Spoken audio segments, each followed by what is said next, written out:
go.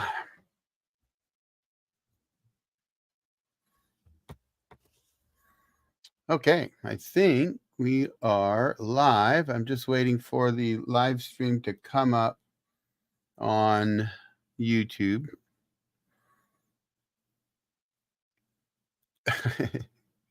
So if anybody's joined already, I'm just kind of waiting for folks to join now. So say hi, drop in, say hi in the comments. Let me know you're here. I know there are at least a couple that will be. It's still not showing that it's gone live on YouTube yet, though, so that's kind of weird.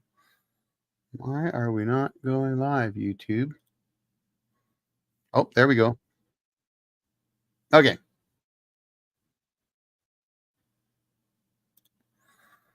All right, we are live. Right on. Okay, so now we will wait and see who we get on board today. And I will give away some memberships tonight as well. And I got a few things to talk about tonight and hopefully answer some questions. That is why I do these lives. So as you come in and join me, be sure to say hi. I see there's 4 of you on there, so that's good. Now I just need to know who I'm talking to. So be sure to drop a line. Let me know, hey, where you're at, who you are, what questions you got. I answer questions in the order they come. So as you drop them in, I'll try to get to them. But I might have a surprise guest, maybe 2 tonight. So that could be fun.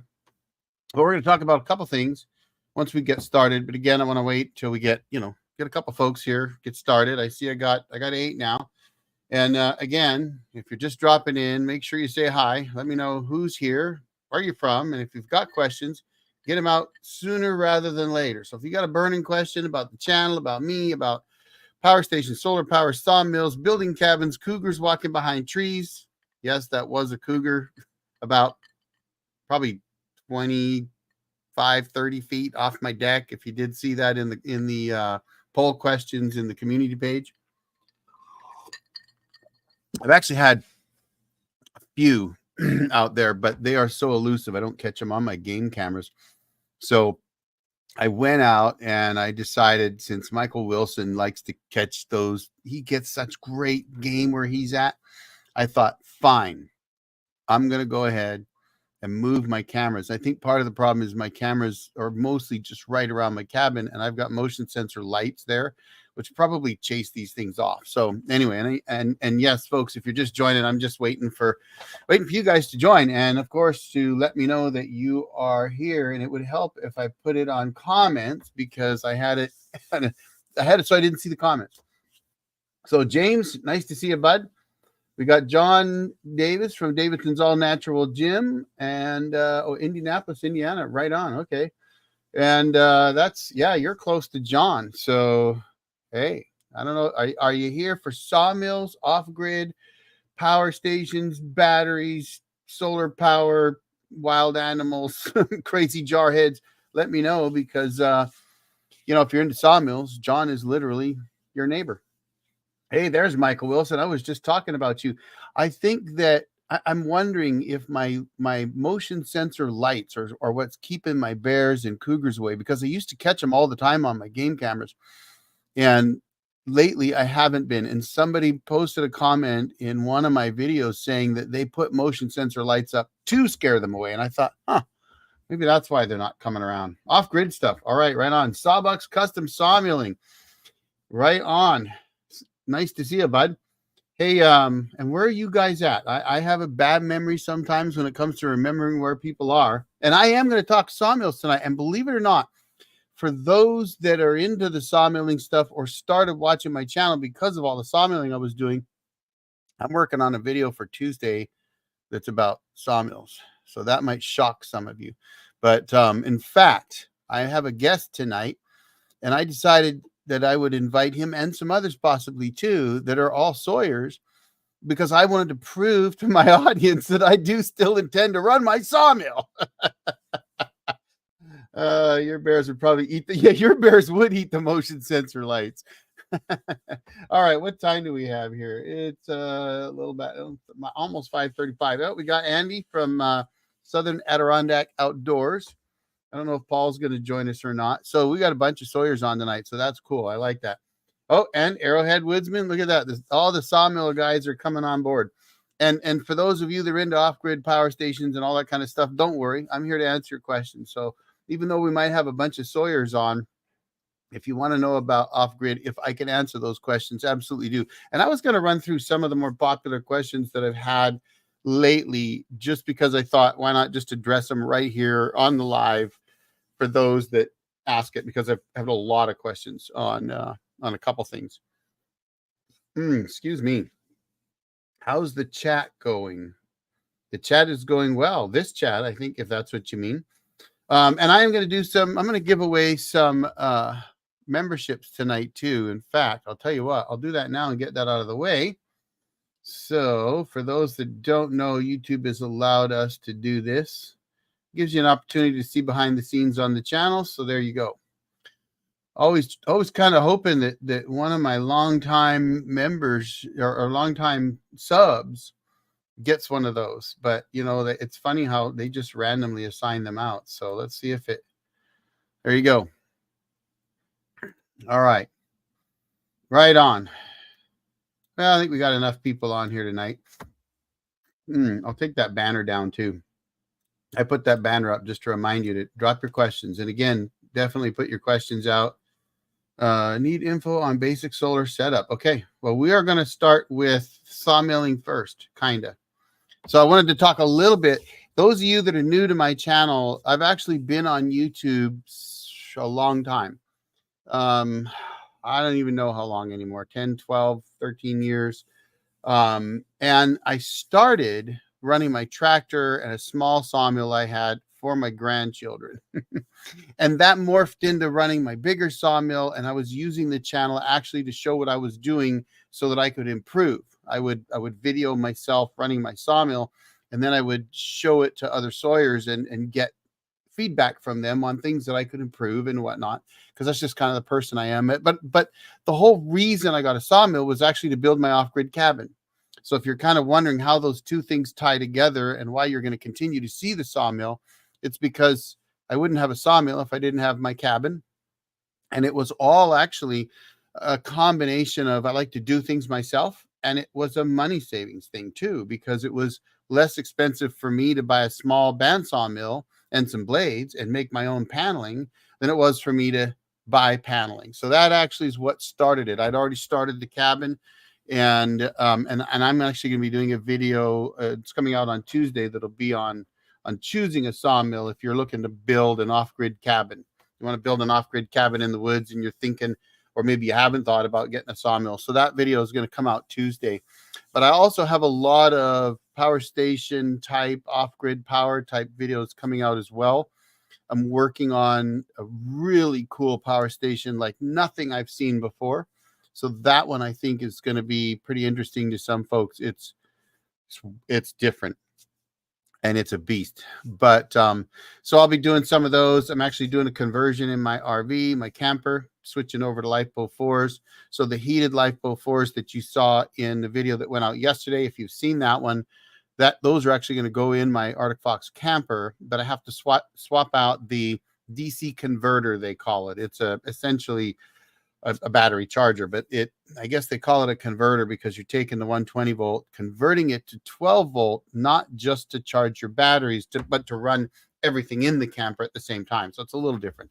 So we've got to convert that. I ordered one on Amazon today, so that should be in here Tuesday. So I'm hoping to have that swap done next week. So there's going to be some of those. I got a video coming out that will be doing the same thing I've done with a power station by hooking up a battery to a power station, only hooking up the battery to my camper. And it was just something I wanted to ask. It was something I was curious about. I thought, well, if I can do this with a power station, and of course you can, well, why couldn't I do that with my camper? Now you might ask, why would you want to? But I do find that if I don't have to run my generator, it's kind of nice to just have lots of battery power. And it's just another way to essentially almost like paralleling, just putting more battery power in. So anyway, we're going to have a bunch of those kind of stuff coming up. And for those that don't know, my back is pretty badly shot. If you've watched my videos lately, you know that. And that's actually why I didn't get some work done at the last trip to the cabin. So if you saw my video about my wife and I up at the cabin for 3 days where we were working on that back storm shelter door. I actually planned on not only finishing the door, but then cutting some live edge siding and nailing it up on the wall. Green, yes. Didn't happen. The uneven ground was just a little bit too much, and the work I was doing, I was pushing it. And I had a couple of those reminders, if you want to call them that, where my back said, you need to call it quits and go home. So we left a day early. It's fine. But it's one thing I've had to learn is sometimes you just got to learn to listen. And being a dumb jarhead ain't that easy sometimes. So anyway, that's kind of some of that stuff. The beveled siding I would love to do. I went back and forth on that. The problem with that, of course, is I would have to cut a shim, like a 1/2 inch, which I've got plenty of, and then place it underneath basically cut a D-log for live edge siding, and then place that shim under it to kick it up and then mill it and then kick it down. But it just wouldn't work right. I think with live edge, if you kicked it up, you'd get it thin, but then if you dropped it down, you'd be thin the other way. So I don't think it would work. Okay, charging system is not suited. Well, okay, so Jalapai just mentioned, actually, you must have just joined us, so welcome to the live today. I actually just mentioned that I'm going to be, in fact, I just ordered the DC converter that is made for LiFePO 4 batteries. So yes, that is correct. You can, but if you swap out LiFePO 4 batteries into an older RV or camper that doesn't have a LiFePO 4 type DC converter, what'll happen is you'll only get to maybe about 80% charge on your batteries, and it won't push them that last 20% because it's only going to give you about 13.6 to 13.8 volts. It's not going to give you all the way up to that 14.4, 14.6 that you need to get your LiFePOs fully charged. You can actually do it, and I actually spoke with the manufacturer about that. And they said, yeah, you can do it, but you're only going to get to about 80%. So if you want to get that last 20%, which, by the way, if you had solar on the roof with a solar controller, you could get to that last 20% in there if you couldn't afford the new DC converters, $250. So, if you were looking at that and thought, to heck with it, I'm just going to put my batteries in. If you had a good solar charge controller with a panel on the roof, you could get to that 100%. You're just you're not going to do it off of 120 or your generator without another charger. It's not going to work. So I did order one. Felling wedges, that's a good idea. So if you're wondering what we're talking about, I mentioned that I was going to do some live edge siding for my back room, and Arrowhead Woodsman here, who's another sawyer, we were talking about doing some beveled siding. The problem I see is that if you have a 3-sided D-log, you could kick it up, but you'd be thin over here. So you'd have to kick this end up. And then, I guess you could do it, Arrowhead. You could put a wedge on the front side and then put a wedge on the back side and alternate. I might have to try that just for fun. Okay, let's see if we got any questions here before I keep going, because I do want to answer as many questions as I can tonight. So we've got Sawbucks custom sawing, basic solar setup, powering a couple lights and fan for sawmill shed. That's actually something that I'm going to be doing in the future when I actually build a sawmill shed. Give me a year or two. I got some other projects going. But honestly, it depends on, there's a couple of factors I would always ask if you're going to leave the batteries outside. That'd be the number one thing. So if you're going to leave them outside, but you can put them in an icebox cooler type thing or some super insulated box like I discussed in my last video, then LiFePO 4s would be fine, especially those heated LiFePO 4s. They're going to do really well in that environment. And all you really need is a solar panel that's big enough to get them charged back up within a couple hours. Anywhere in the northern half of the US or in southern Canada anyway, around the summer or the winter solstice, you're not likely to get more than 1 to 2 hours of charging, real true charging. So the thing about solar is if the sun's not pointed directly at your solar panels, like that, then you're not getting the max power out of those panels. And you think about the way the sun rides across the sky, it might start in the morning and you might get 2 or 3 watts and then 10 and then 50 and then 100 or 150. And eventually it might peak at that. Say like my ground mount panels are 615 watts, and I've seen them run over 670, but they'll only get that 615-ish watts for about 2 hours during that winter time. The rest of the time, they're just barely getting any solar production at all. So that's number one. If you're going to run some lights, some LEDs, and a fan, what you need to know is what the wattage is on those, and take that wattage and figure out, okay, if I have, say I'm running 100 watts of light bulbs and a 100-watt fan, just to make math easy, that's 200 watts. And for every hour that you do that, that's 200 watt hours. So if you're going to mill for 8 hours a day, you would need 1,600 watt hours to run that. And one 12-volt LiFePO4 battery has 1,280 watt hours. So that kind of gives you an idea. Of course, if you drain it 100%, then you need a heck of a lot of solar to get it powered back up afterwards.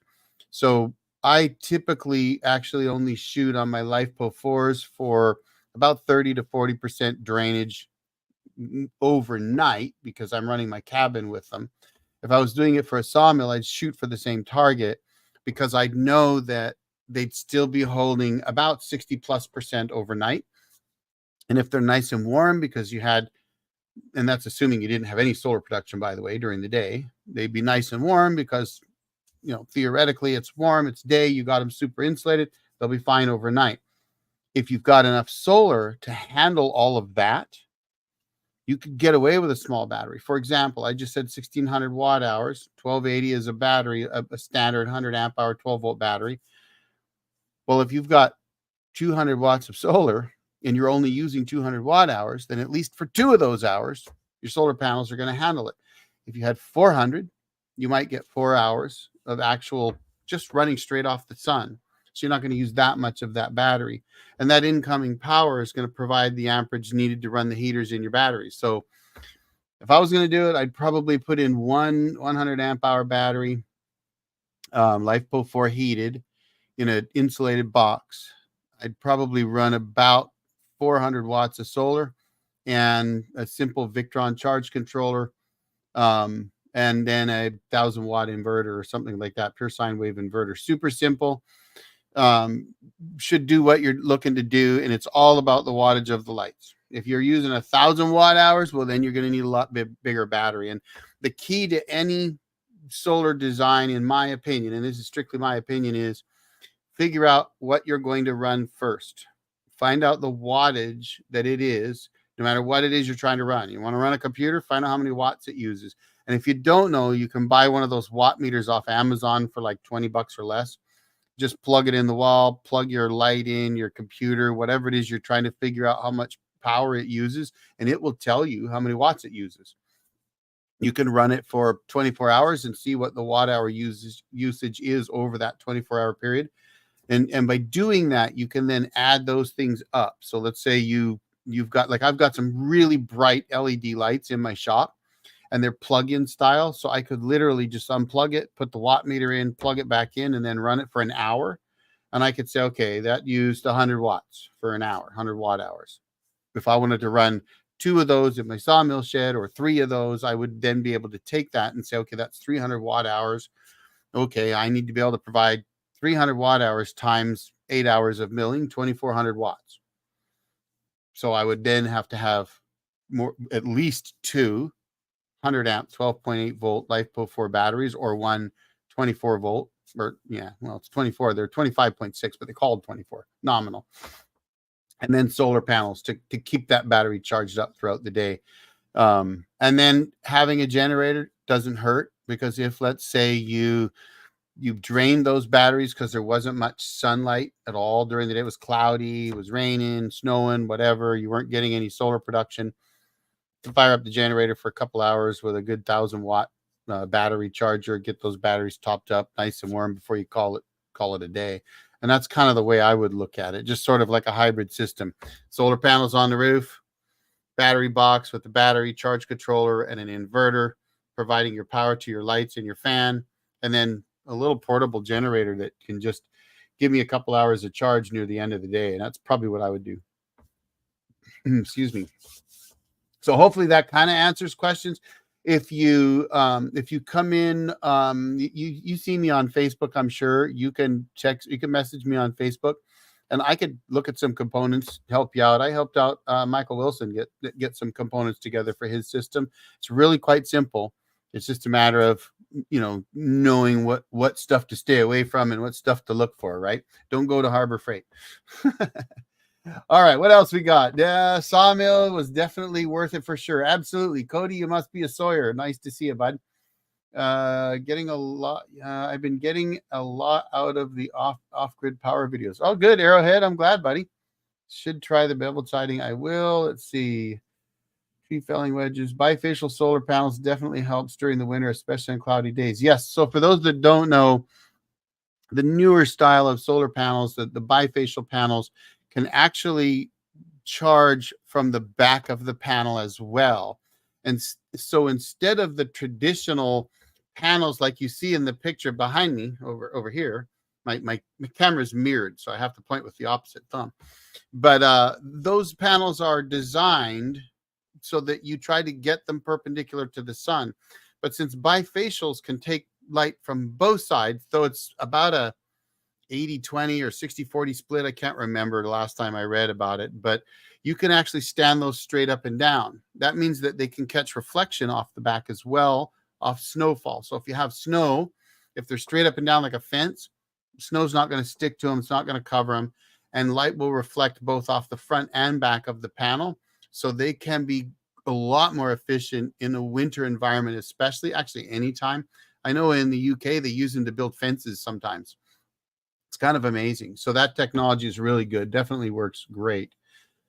Pass-through meters have been known to start on fire. Well, I've never heard that, Cody. It doesn't surprise me. I've used them myself, but not extensively. I used it 15 years ago when I was building my first system, which is these smaller panels on right behind me here. And I used it sparingly, quite frankly. I could look up the wattage draw of most items, and I will tell you something. 9 times out of 10, something says it uses, say, 100 watts. Depends on what it is. For example, a fridge or a freezer might say they use 150, 300 watts, 100 watts, watt hours, right? Or 100 watts, sorry. And they don't, because they cycle on and off. So I found, like with my refrigerator out at the cabin, when it first fires up the compressor, it runs about 750 watts. Then once it's proper temperature, everything's good to go, it cycles periodically throughout the day. And if I don't open the fridge, it might only cycle once or twice in an hour. Then it will use 150 watts while it's cycling, but it might only cycle for 10 minutes. And so I did the math at one point. I want to say it used about 50 watt hours running. So it says 150, but it doesn't run for the whole hour. So that's one of the things that I had to learn is you just got to get to know the power that you're using. And I think that's one of the big challenges for everybody, right? Trying to figure out what kind of power you're using. Okay. Let's see what else we got here. Suggestions for 12-volt lights over the sawmill. Oh, I wouldn't run 120 volts. You got me on Facebook, right? If so, remind me to look at my Amazon. It should still be there. I bought mine about 5 years ago. You could probably do surgery in my shop. They're insanely bright and they're LEDs, so I love them. But all right, now I mentioned earlier, if you're kind of new tonight, you just popped in and said hi. 2 things. One, be sure to say hi in the chat. Let me know who's here, where you're from, and what your interests are, what questions you have. And then I also have a guest, at least one guest coming in tonight as well. So Tim and Liam's East Coast Adventures. There you guys are. Nice to see you. I'm glad you made it too. We've been chatting for a little bit here. So one thing I wanted to mention, and I talked about this early, I wanted to answer a couple questions here on the live that I saw a lot of in my last, a few videos ago, the one about adding a battery to a power station. And I made the next video intentionally right after that on charging those batteries, but I still see that question a lot.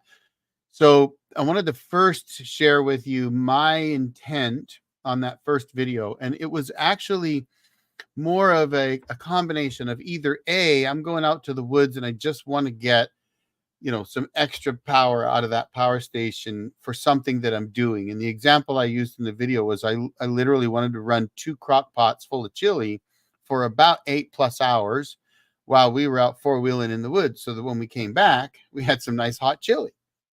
Well, a 2,000 watt hour power station is not going to do that. It's not going to happen. Not really. It's going to die, probably somewhere around 6 hours. And so I knew I could just add a battery to it, just like adding a solar panel. Of course, you could add a solar panel, but I wasn't going to be there during the day to move it around to prevent somebody from, allowing it to grow legs and walk off. And I didn't want to try to run off the batteries in the camper either because, well, actually, I don't have an inverter in that camper right now. So it's not designed to run that way. So I would have had to plug in my power station into my camper 12-volt side, which would have drained the camper batteries. And I didn't want to do that because those are old flooded lead acid marine batteries. They don't have a lot of power. So I just plugged in that 24-volt battery into that unit, into the solar power side, and let it run. And it ran about 8.5 hours before the battery died. The BMS shut it off and it went on to the power station itself. So it worked perfectly. So that was the first scenario of the two that I envisioned with that video.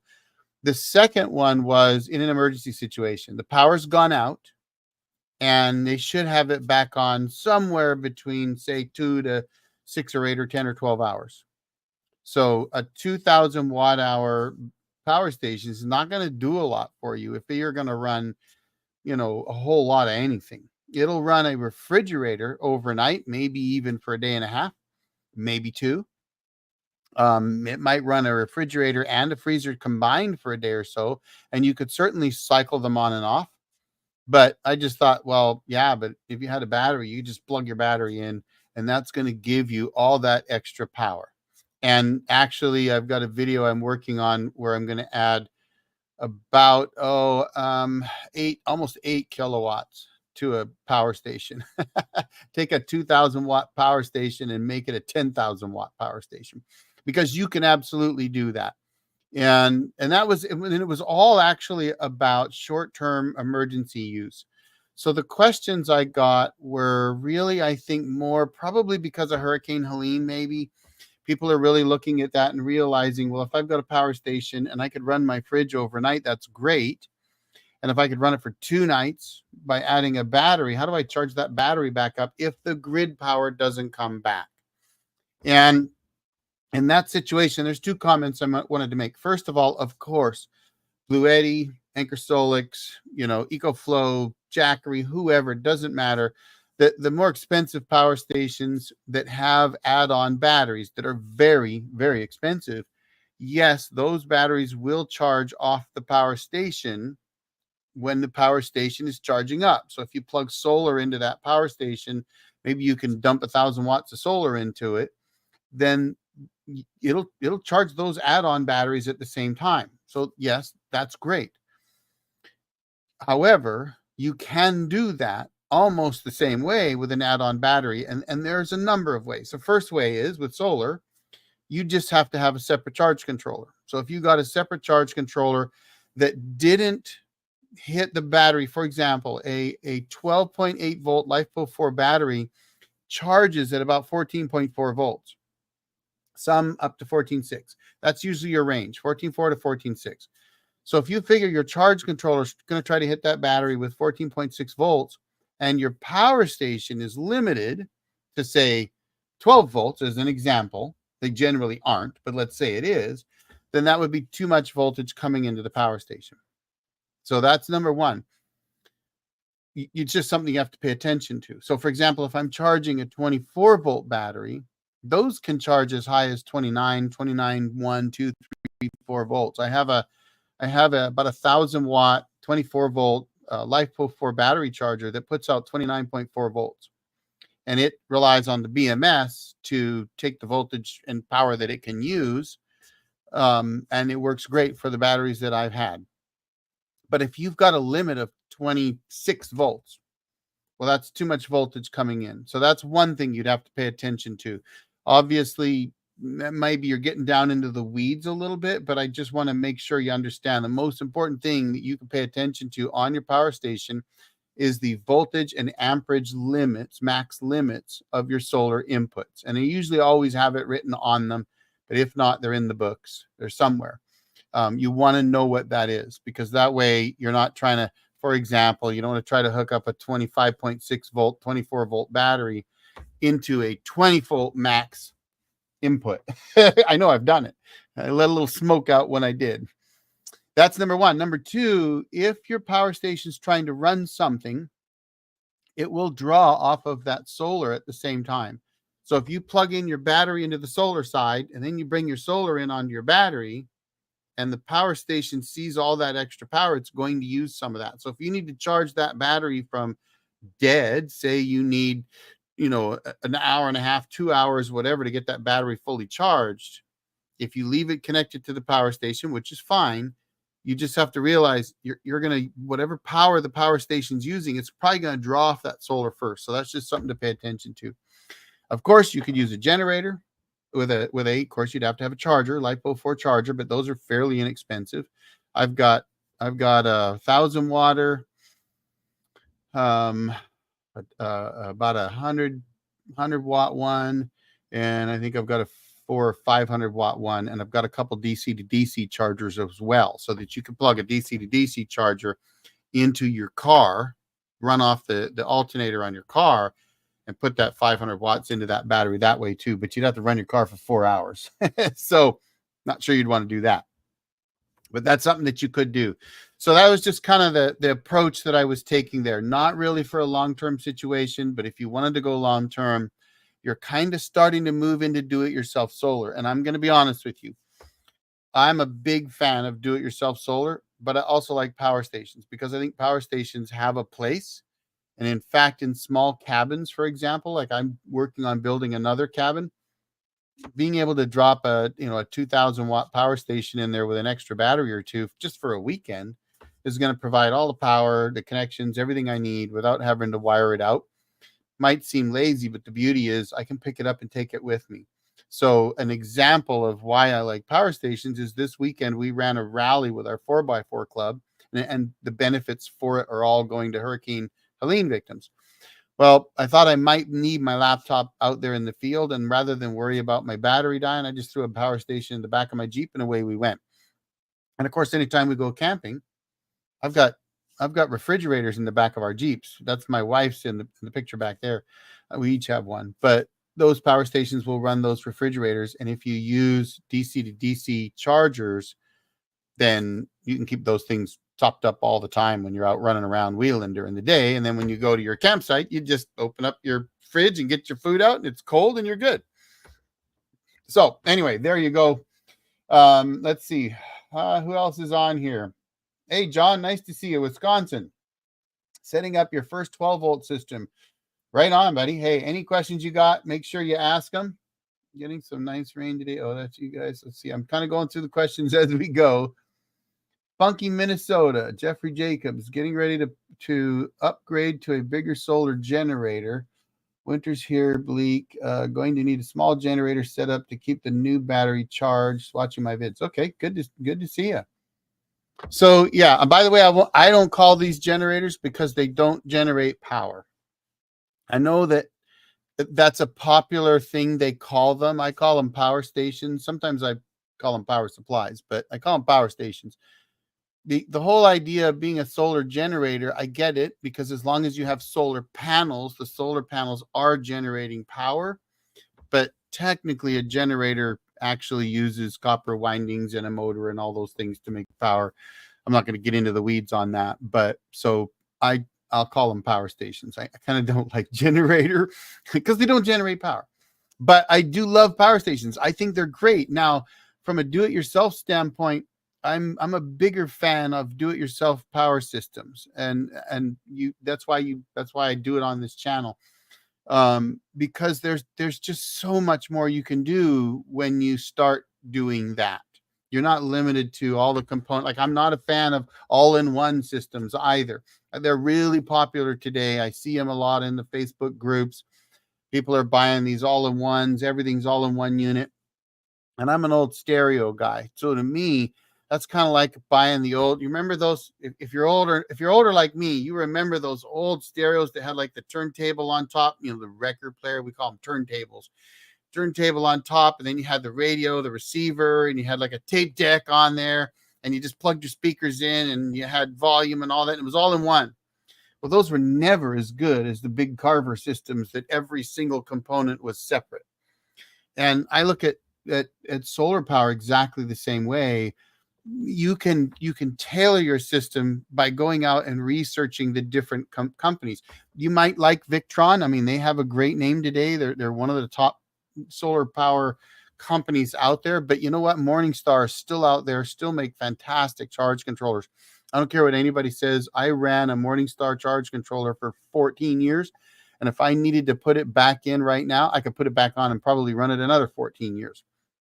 So in my world, as an off-gridder, if I can get 10 or 20 years off of a charge controller, well, why the heck would I go get something else? Now, in my case, I did because someone offered me to test one out and play with it. And I want to see, is that $160 charge controller still going to work after 10 years? I don't know. Let me know what you think. But so far, I like it. And I do like the new Bluetooth stuff. But there's even Outbacks out there still. Outback's a great company. Midnight Solar's a great company. Xantrex, which is Schneider Electric. Fantastic charge controllers and inverters.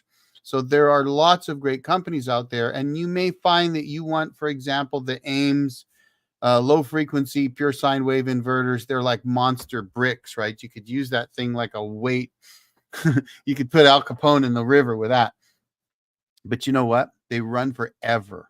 They're practically bulletproof.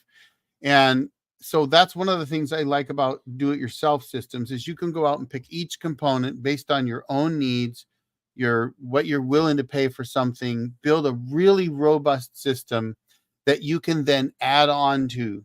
So you want to add another solar array, grab another charge controller, throw up different panels, doesn't matter, different voltage, wattage, does not matter. You just run it into another charge controller, fire that into your battery bank, and now you got more power. If you want to put a windmill in or a micro hydro, you can do it. And you're not limited to some all-in-one box that you can only do whatever they built it to do. And it's kind of like an all-in-one computer. If you're a computer geek, you have a computer like the one I have sitting beside me here that some of you have seen, I know on Facebook, those that know me on Facebook. And it's an ancient, this case is 20 years, 20, 24, 23, 24 years old. Big monster tower case. Here, watch this. Oh, you won't be able to see it. I can't show it to you. Sorry. I got the screen background. But it's an old full tower case. And I built that in 2001 or 2000. Well, today, none of those original components are still in that case. Well, actually, there's a 3¼ inch floppy or 3½ inch floppy in there that I haven't used in 15 or 20 years. But that's the beauty of doing it yourself, because if something goes wrong, I'll just swap that component out. So if I have a charge control, well, I just swapped out a charge controller and an inverter in the last year. It was easy. Unplug the other one, put the new one in, and away you go.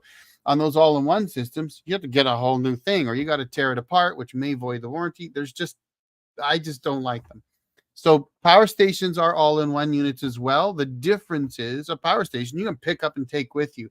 And one of you, and I don't know if you're watching tonight, but commented on one of my recent videos, the power station versus do-it-yourself solar. And he said, yeah, but what happens in a disaster when your house wiped out? Your do-it-yourself solar is gone, right? But I can just pick my power station up, throw it in my car, and get away. That's true. So I'm a proponent of having both. If you're into preparedness at all, then to me, having a power station around 2,000 watt hours, I think is an ideal thing to have. But for your home, having a do-it-yourself solar power system, in my mind, is actually better. So that's just that's my thinking anyway. I'm not the expert out there either. I've just been playing around and making my own mistakes for the last 15 years on solar. So trying to help you, trying to share you what mistakes I've made. All right. Solar store sells. So A1 Solar Store sells residential solar panels for cheaper compared to small Amazon. Yeah. So first of all, I can't I every time somebody buys a whole bunch of 100-watt solar panels, I shake my head and I think, why? You could get 400 and 500-watt solar panels today. Why get 5 panels that I can get one that does the same thing and is likely to be more efficient?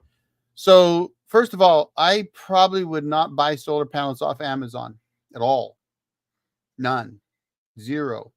Unless maybe flexible, portable, foldables, maybe. But regular panels like you see back here, Now, I will tell you that all 9 of mine came from Sunelec. So if you've never been to Sunelec, it's SUNELEC.com. I have no affiliation with them.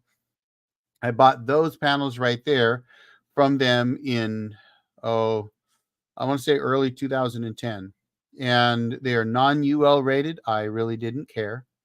Wasn't getting permitted anyway. wasn't getting inspected by anybody. Doing it myself, and I'm in the middle of the woods. What do I care? But then I'm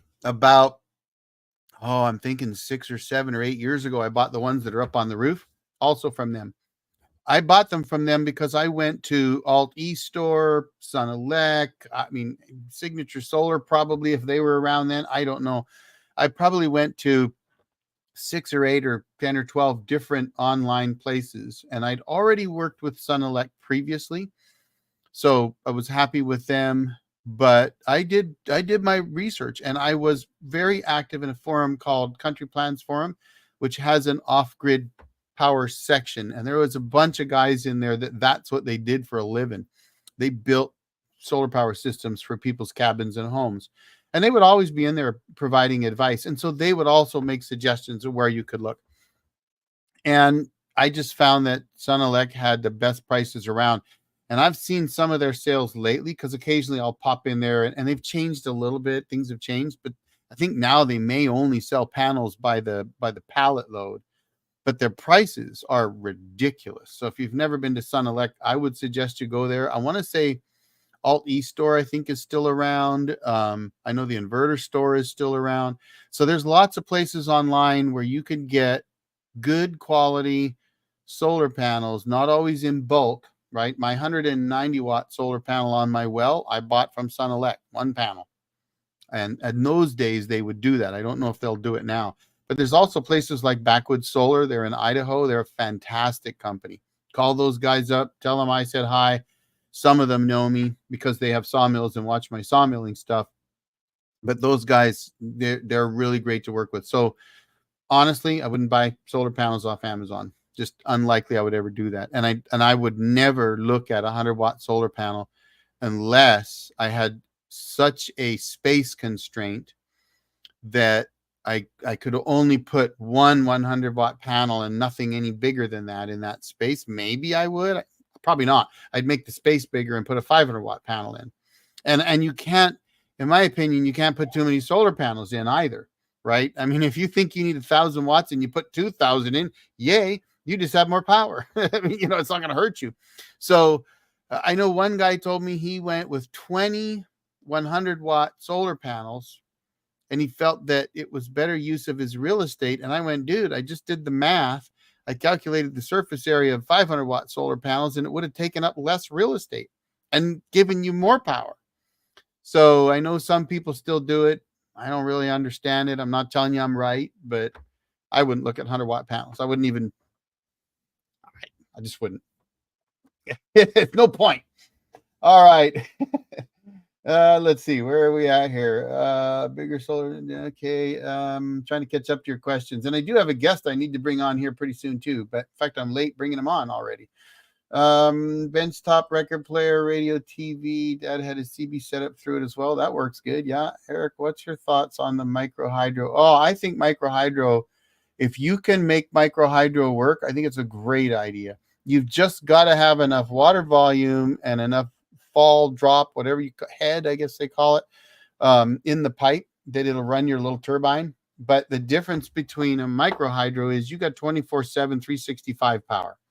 So how much power is that, right? If you got 100 watts coming out of your micro hydro in 24 hours, that's 2,400 watt hours of power that you're getting. Well, heck, I mean, 1,200 watts of solar panels can give you that in 2 hours, but the sun might not hit them more than those 2 hours. On a cloudy day, microhydro works. In the middle of the night, it works. In the middle of winter, as long as the water's not completely frozen or it's under the ice, it still works. So, I mean, I think microhydro is something that if the stream on our property, if I had enough head in that stream and enough volume, I would, or if I could put a little bit of a dam up and build a pond and then get down low enough below it to put in a microhydro, I would absolutely do that. I think it's a fantastic idea. I even think windmills. I think wind turbines have a place, right? I mean, if the sun's not shining in the middle of the night, but you got a 5-mile-an-hour breeze, you might get 100 watts off of it. And if you can get 100 watts for 5 or 6 hours through the middle of the night, that's going to extend your battery life during the day. So nothing wrong with that. All right, 240 JZ. You know, I knew what a 240Z was, but I don't know what a JZ is. You have a question. If I was to buy 2 3-kilowatt inverters from, say, Harbor Freight, and then buy a plug that has 220 plugs, can I use to power up my home? Okay, I'm not a electrical engineer or electrician. I would not do that unless the inverters, I have seen inverters that do have tie cables that you can tie 2 inverters together to get you that 240. I guess they call that split phase, 2-phase. I don't know. I'm not an electrician, but I have seen inverters that will do that. I would not do it with inverters probably at all from Harbor Freight. And I'm sorry. I mean, I have bought stuff from Harbor Freight that's been great. Actually, I bought a little cart thing from them today for $40 cheap, but that's all I wanted was a cheap one. And I have a air nailer that was used in my last cabin video that I bought at Harbor Freight about 15 years ago. Still works fine. Also have a compressor that works fine. So don't get me wrong. There's things that I will get from Harbor Freight. I would not probably buy an inverter from Harbor Freight. I'm likely to go with somebody who, well, for me, if I'm buying an inverter, it's to power that cabin behind me right there. And I'm not willing to go with something that's not going to last me, right? I want an inverter that I'm pretty sure I could get 20 plus years out of. And so my Ames inverter I was mentioning earlier, I got 14 years out of it, still works fine. I only swapped it out because I had an opportunity to one that had life before settings. I could tweak the settings on the Ames and get the same thing, but the new one had a really cool remote too. So, I mean, you know, sometimes you upgrade. But yeah, so I'm sorry, I really can't answer that one beyond that. Signature Solar is a good one as well. Yes, Signature Solar is very good, although there is a 10-panel minimum. They have a good prices. Yeah. So Signature Solar actually reached out to me, and we had a really great conversation, and I would love to work with them. Unfortunately, I'm not buying solar power stuff right now. So for me to really work with them, and this is what I told them, I would want to be in a position where I'm going to like build out the solar for my next cabin. Then I'd be happy to do that, get components from them and discuss it. I know they're a good company. So, you know, that's one of those companies you'd love to work with, right? But I'm just not doing any major solar builds right now. So it's kind of doesn't work for me, but they're a great company. So I have no problem with that. Yes, absolutely. Okay. So now I'm going to bring in a guest of mine. John, I hope you're ready. And there's enough of you Sawyers on that you might appreciate this. But John is John Davis. Hey, John. Everybody say hi to John. He's got a channel, Davidson's All Natural Gym, which cracks me up every time I think about it because he did a intro a while back, and I want to say it was like you know, all these young kids today, they got to go to the gym and get their Pilates or whatever, and he was like, you could come over here and work out for free. Just move this log from here to here and move this lumber from here to here. And it was hilarious. It cracked me up. So John is his channel's really about sawmilling, but that's where I cut my teeth on YouTube mostly, is in the sawmilling world from my cabin. So I thought, why not invite John on? There may be some others popping in tonight too, just to BS, just to hang out and try to answer questions too. So there you go. I have a solar powered tanning bed.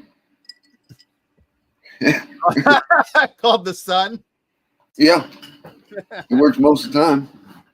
I don't want to know when you're out there using it. You can come over and use it anytime. Mm. Bring your spandex. You wouldn't want to see that. Yeah, me and spandex. I don't know. How many of you know about the whole spandex thing? You probably don't. I know that some of the Sawyers do, but I wonder if anybody else has ever heard about. Have any of you on here watched my channel long enough to see my video I did about no spandex? And I had made a commitment, in case anybody's worried, don't worry. I made a commitment that I would never put spandex on. I would never put spandex on, let alone on video camera. I wouldn't do that to you. But we did have some friends, one that threatened to put a Borat suit on and run behind the sawmill, and the other was going to put Daisy Dukes on. And I'm telling you, that would have broke my channel, I think. One of those guys has a business called the Angry Gnome Gunworks or something like that, and he looks like an angry gnome. I would not want him running around in a Borat suit near my sawmill or anywhere near me. So, oh goodness. Oh, South Witsco, Wisconsin. Oh, okay. Where it's cold. So what do you got for us, John? You got any questions you want to talk about? You want to find out why I'm not running my sawmill? Well, you already know. So I already know. My sawmill does still run. It does still work, but it is getting lonely though. And I'm glad I put that solar panel on my sawmill's battery, because I can pretty much be assured that battery still works. It has whenever I've needed it. Did you replace that battery? I have not replaced it. No. Really? Same one from back when I had all that trouble with the alternator. But I did use my sawmill recently, which was in a video. So there is evidence out there that I haven't totally quit running my sawmill. No, that's all right. It was in when I was doing the outhouse work. My buddy was up there working on the outhouse, and we needed to trim down some 2x. Well, what better tool to do it with than an LT40 hydraulic sawmill? Do it yourself solar with NetSci. NetSci. That sounds like an interesting name. Yes, Signature Solar is a great option, but A1 Solar Store does not have a minimum. Oh, there you go. You have more warehouse to pick from if you want to. Yeah, that's a good point. I've never heard of them, but there's so many great solar companies out there. So, but that leads right back to I wouldn't buy solar panels on Amazon. I see people do it all the time. I would absolutely buy Victron or Morningstar or any of those kind of companies on Amazon. But I'll be honest with you, before I go buy something like that on Amazon, I'm usually going over to one of those other sites to check on their pricing. Because honestly, if Signature Solar was selling, a Frigma Fratch for the same price as Amazon with no shipping or whatever, I'd buy it from Signature Solar. One, to support their business, but two, because I think they're a better business. And you're going to get better service. And one of the things, it's like Backwoods Solar. I bought lots of stuff from Backwoods Solar. If you're not familiar with Backwoods Solar, check them out. Those guys, their website is okay. It's okay. It's not what they do. What they do is serious Backwoods Solar. And these guys are so good that I think I first started buying stuff from them in 2010. And I want to say last year I was working on a video, and I needed some information that I could not find that of my own purchases. So I called them up and I just said, hey, I think it was Mike I talked to. I said, hey, Mike, can you do me a favor? Can you look up my account and just see when I bought this, who was the man? What was that I got? And I think it was a 24 volt to 12 volt converter. And he was able to find it. And the funny thing is I had two accounts, because when I first started buying from them, I lived near where I live today. Then I moved 80 miles away, and I guess they opened up a new account because of my new address. And he was able to find both of those, find all that information, then research it for me to find a new option for me and compile all that information. And then we ended up talking for another 20 minutes, partly about sawmilling because he watched my YouTube channel, but partly just about solar stuff and what we're doing and what they're doing. And they were just getting into Victron at that time. And, so they're great guys. So if you've never checked out Backwoods Solar, I have no affiliate with them. But if you're looking for alternative places to get things, that's where I would look. Now, I'll be honest with you. I've never seen good battery prices on Backwoods Solar. They might have some now, but whenever I've gone there, I've been able to find them better elsewhere. But then I'm also a bit of I look at Costco golf cart batteries, and I think they're a better bang for your buck than most other flooded lead acid batteries. So I just went to Costco. Kevin Riley, nice to see you. Does your cabin have a transfer switch between your power stations and the generator? Any advice? Have a small 120-volt system, a Reliant 6-circuit planning? Yeah, sort of. So the way my cabin is set up, first of all, I have the Generac EcoGen 6kW generator. They don't make that one anymore. I bought that in fall of 2013, and I want to say it was expensive. I don't know. My mind tells me $6,000. Maybe it was 3,500. I think it was 3,500, something like that. I actually looked it up in one of my videos once. That generator is designed to run only with off-grid systems. So it actually does not have an alternator. It will not charge its own battery. I think that's silly myself, but whatever. It's the way they built them. It also has to be tied to the ground of your off-grid power system. That actually threw me a loop when I first installed that generator. I couldn't get it to work. It was driving me nuts. And I finally got a hold of Generac, and they said, well, you ran your ground over to your battery negative, right? Which is also grounded. And I went, well, no, that's a 24-volt bank. Why the hell would I do that? The generator's 12-volt. And they said, you have to. It's how that system works. It's something to do with the brains in that generator. I don't know how they did it, but it has to be tied to your solar that way. So once I did that, it worked great. Now, what I have is at that time and now, a 4,000-watt inverter. Now, for all the super geniuses out there in the do-it-yourself solar world, they would all tell me that inverter's too big for the batteries that I initially installed or have today.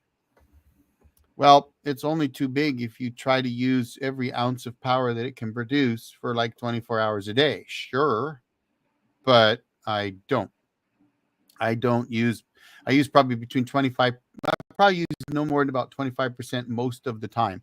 I put that big inverter in because I wanted an inverter that would run my table saw, my miter saw, my compressor, and something else all at the same time and still power my cabin.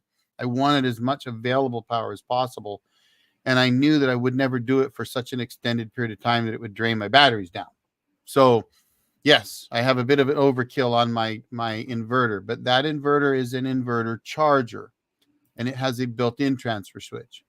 So the way that works is, and there's two ways you can set those inverters up. These are the low frequency Ames style, or now I'm using a SunGold Power, which it's the same color as the Ames. I don't know if Ames had them build their inverters or if SunGold Power took Ames's. I don't know. It's almost the same inverter, almost identical. In fact, some parts of it are identical. But anyway, I digress. It has the transfer switch that you can switch from either normal operating shore power or normally operating off the batteries. And so that's the way I typically have it. I have it set so that it knows it's running off the batteries. So what happens when the generator comes on, because I have automatic generator start switch, the generator comes on, warms up, and then sends out the 120-volt, 60 hertz power to that inverter charger. The inverter charger will then use that power to charge those batteries and do pass-through voltage for everything. So what happens is it stops drawing off the battery bank, draws off the generator while charging the battery bank. Now you can have it. The other way to set it up is that it's always assuming that it has shore power or utility power, and it would only draw off the batteries when it needed to because shore power dropped. It's kind of almost the same thing, but I did notice that with it in that mode, it didn't seem to charge the batteries the way I liked it to. It would allow them to sit there longer than maybe it should, for example, and I didn't like that. So I always have it running off of the batteries. But that to me is the best way to go. You could set it up so that you have a power. The original way I had my system set up, actually, I have an Iota 55 amp 12 volt charger that ran directly off the generator. No transfer switch because I don't need one. It just hooks straight to the batteries. So you have generator, you have a charger, and then your batteries all hooked up in line. And if the generator's not on, it doesn't matter. And if it is on, it still doesn't matter because the inverter is drawing power off the batteries and all your 12 volts coming off the batteries. So it's just like having the sun came up and now your solar panels are charging. Now, you did say power station. So I don't use my power stations that way. So if you're asking about specifically all-in-one type power stations, I don't use those at my cabin other than for testing purposes. The only other reason I've used power stations at my cabin, and bear in mind, I've got 9,200 watt hours, so just over 9 kilowatt hours of battery power at the cabin. So that's bigger than most power stations. But the times that I've used them are when, if I'm working on my solar power, and so I brought everything down, well, then I use a power station so I can keep things running, run some lights or whatever, run the power tools, or I've used them out there because it was convenient and I was testing them anyway, because I get offers to test power stations. I'm not like, there's a guy, he runs a channel. I want to think it's the Solar Shop or something like that. I'd have to look it up. Really great guy. Does a fantastic job of, he's kind of like the Will Pros of power stations in my mind. He beats these power stations up like I've never seen anybody do. Maxes them out constantly until they either let the smoke out or shut down and die. And I like that because it gives me an idea of what these power stations can do. I'm not going to do that. When somebody wants me to test a power station, I'm going to plug my table saw into it and run tools off of it in the real world. In fact, I'm testing one right now that is the wildest, newest, craziest, differentest power station I've ever seen. And it's running one of my freezers right now. And I'll let it run until it dies. And then I'll charge it back up. And then I'll run 2 freezers off of it. And the object there is to try and, when I look at a power station, I want to know, will this do for you what you need it to do? I'm not going to put like 1,500 watt heat guns on it and smoke it. But I'm going to try to do what a person would actually do with a power station if they had one in an emergency situation. That's usually what I'm doing. So,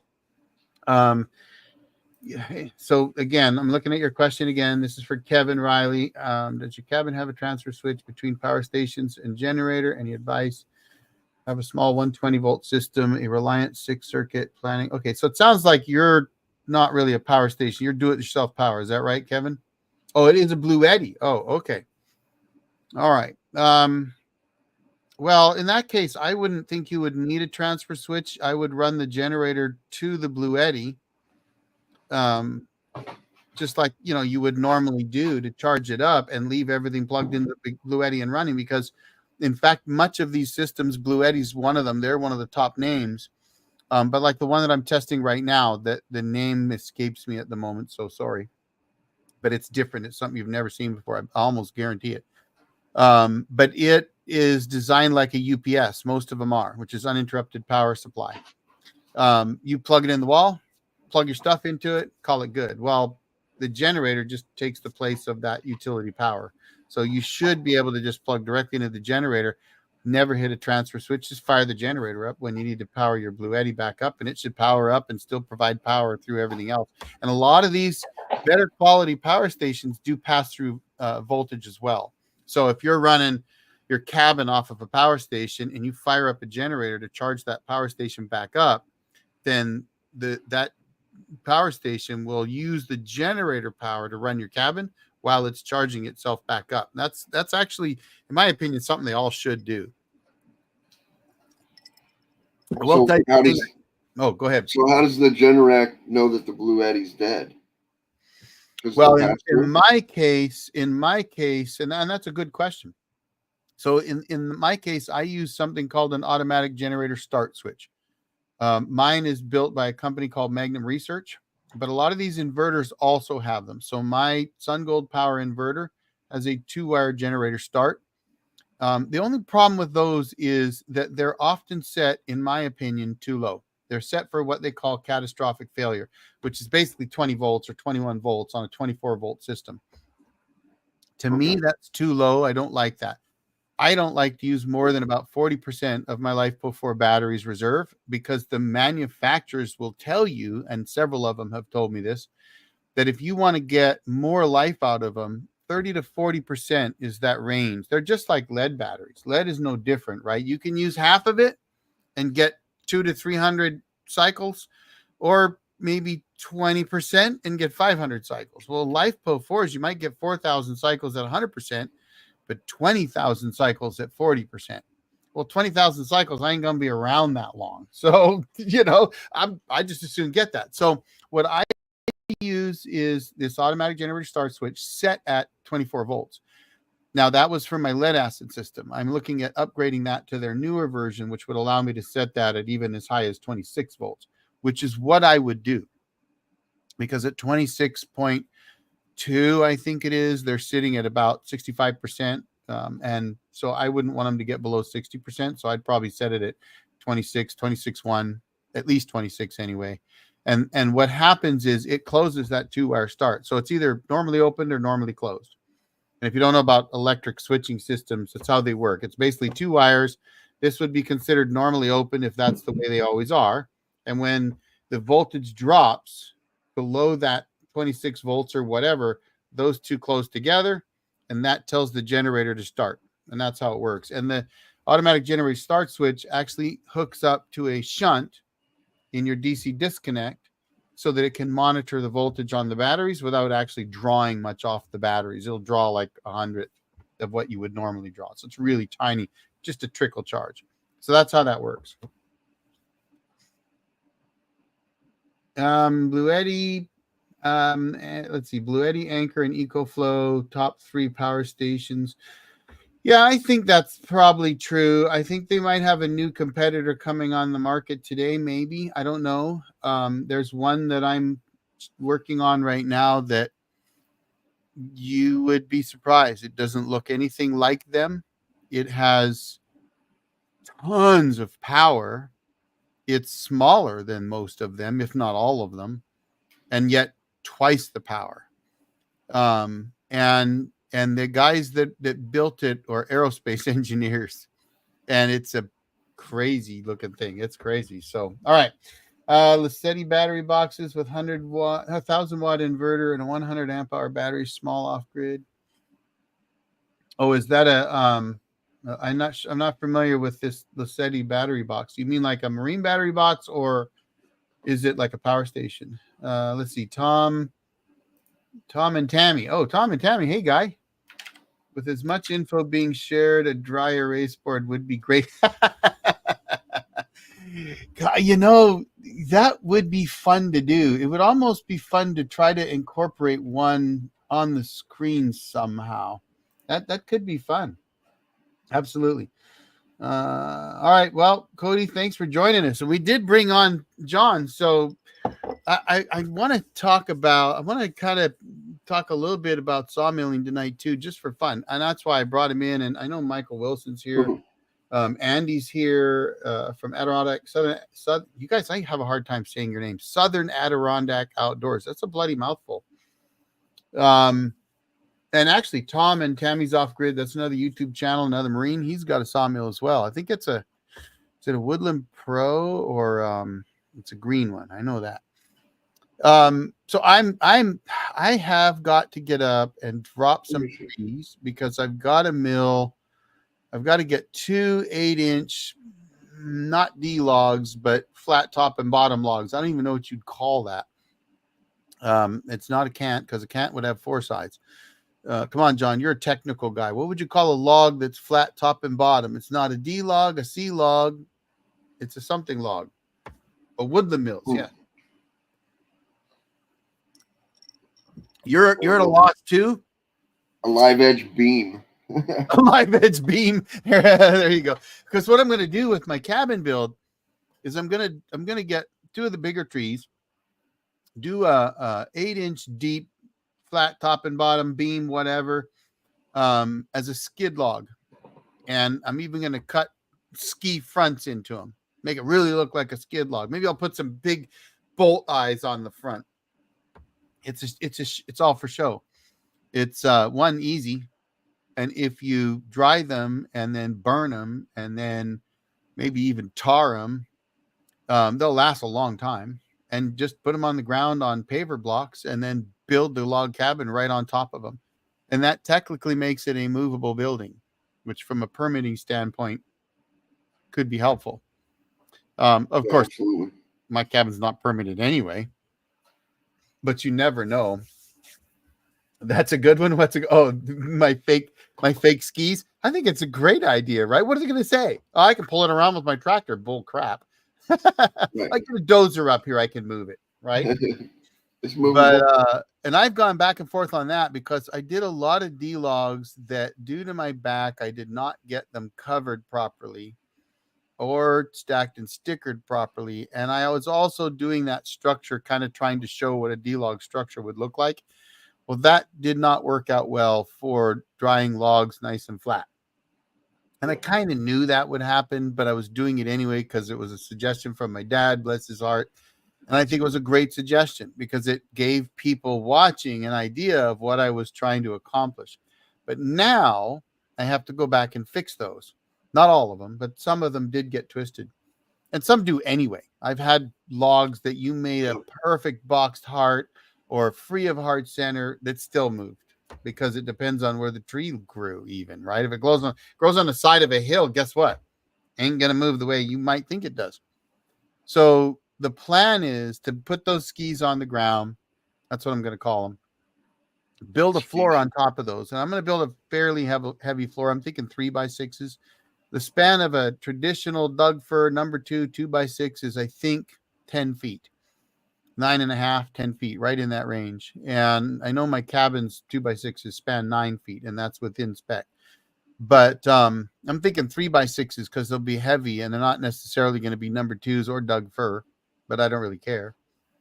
But I want to be able to put a wood stove in there without it falling through the floor. And then we're going to build a D-log cabin on top. And I'm going to take all those logs and mill them back down to 5-inch, I think. And that way, any of them that have a little bit of a twist in it, we can sneak that out of them. It's a cabin. You're going to chink it. It doesn't really matter anyway. But the flatter they are, the better. And any that have twisted, we'll just cut them down and then remill them, and they'll be fine. So that is the plan for the spring. And I've got some buddies that have been helping me out up there.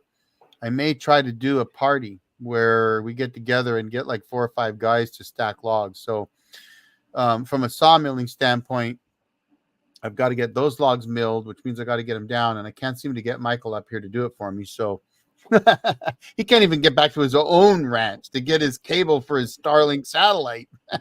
And John's too far away. Sure. He's not coming out here. Just run your 3 of those ski logs under.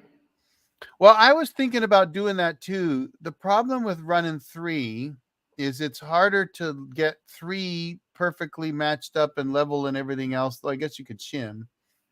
I was thinking that too, because if I ran 3, it makes a hell of a strong floor. And then you could do 2x6s and it wouldn't matter if they were utility grade, frankly, because you'd only be spanning 5, not even 5 feet, right? Because it'll be 10 feet wide.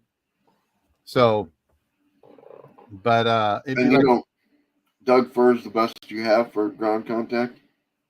No, there's some tamarack there, but it's not big enough. So it'll be ponderosa pine that'll be ground contact. But the one thing that I learned watching shows, like if you've ever watched Alaska: The Last Frontier, they built a cabin up there. The grandfather did on the ground, pretty much on rocks, basically with big logs, and the logs rotted out. So they jacked up the floor, pulled the log out, stuck another log underneath it, bolted it back together, and it'll be good for another 20 years. Yeah. So I'm like, I don't care. But yeah, Tim, it'd be like a fishing shack. Exactly. Only a 10x12 fishing shack made out of 5-inch ponderosa pine D logs with probably a 612 pitch roof with purlins and 1.25 paneling, and it'll be heavy. You'll need a bulldozer to move it. And again, if you guys got questions for either me, and you can ask any questions, I don't care. It'd be solar power stations, batteries, building a cabin, running a sawmill, driving a Jeep. I don't care. Whatever you want to know, ask away. And John, I mean, he can answer some questions too. especially on the sawmilling side, because unlike me, he's still running his sawmill all the time. I'm a little bit less off running my sawmill these days. And if you're just sitting here to listen to us BS, we're going to do that. So, instead of tar, you can just use diesel fuel and use motor oil too. I know people. Yeah, I've seen a lot of that. Actually, I planned on doing that at the outhouse, the Taj McPrivy. Somebody suggested that on that video, I think. And so I thought that's actually a good idea. Taking that, I've got a bunch of used motor oil because I've been lazy and I haven't, you could take it to like a O'Reilly's or wherever, Napa, and they'll, dump it in the bin or whatever. And so I've got about 4 gallons of it sitting out there behind the house. And I'm like, I never thought about adding diesel, but it thins it out, I guess. So it makes it, go over a greater distance. And the No? diesel draws it. No, well, it does that too, of course, but the diesel draws it into the wood. The wood absorbs the diesel, and then when the diesel is being drawn in, it's lashed onto an oil. Oh, and it draws that oil into the wood. That's what it's for. Gotcha. Definitely fit in here in the Pine Barrens on the East Coast. I don't know about Joyzy though. All right, I got one for you guys with the sawmills. Me and the wife have been looking into sawmills and what would be a decent, reasonable priced one. Okay, before I answer that, hold on. Okay, so Tuesday. I'm going to answer that question, but I'm going to answer it tonight too. And I'd like John to answer this too. So first, I'm going to let John go, but Tuesday's video is going to be on that very subject. But let's see what John has to say and see if he and I agree. And if we don't, that's okay. We can argue. Go ahead, John. Take it away. It all depends on what do you want to use it for. Me and the wife been looking into sawmills and what would be a decent, reasonable price one. What do you want to do with it? You want to make a business, or you just want to build a cabin? If you just want to build a cabin, see if your neighbor has a sawmill and go use him or hire him to do it. If you want to start a business, don't go any smaller than a hydraulic LT35. I know nobody wants to spend, what are they, probably 31,000 now for 35? You can't get those in the 20s anymore? I don't think so. Wow. Probably not since COVID. But your own property, your own milling. Yeah, so there's the build a cabin. Yeah. Okay, then now you're just doing it for yourself. Then you can go with, Tim's Hudson, the little Hudson manual mills. You can go with the Wood Miser little manual mills. You can go with any of those, the big name manual mills, I think. Yeah. Woodland Mills. There's a bunch. I think the Norwood and the Woodland Mills are having had some customer relation problems. Yeah, I heard that. They might be over that. They might be over that since COVID. I don't know. And Wood Miser they had some backup problems during COVID.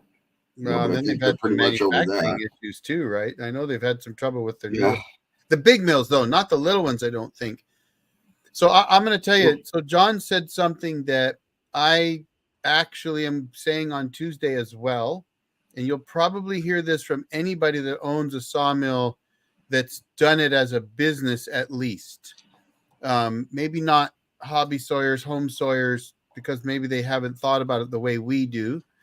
But I think you'll find from guys that have run businesses with their sawmills, with which both John and I have done. He still does. I'm currently not. But it's not that expensive to bring somebody out. And I'll tell you right now, I don't know any real sawyer, that's going to tell you to buy a Harbor Freight. I wouldn't. I would tell you to run away from there as fast as you can.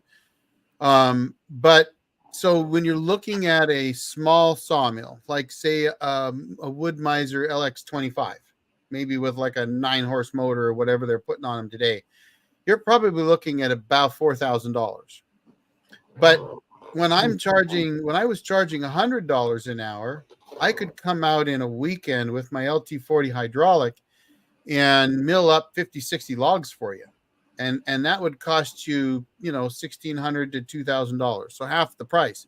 Well, that could be anywhere in the neighborhood of, 4,000 or 5,000 board feet or more, depending on the logs that you have. I've milled 4,000 board feet in one day. So imagine if I came out with my big sawmill and I milled for, let's say, 14 hours on a Saturday and a Sunday, and we only averaged 300 board feet an hour, which is okay. That's okay.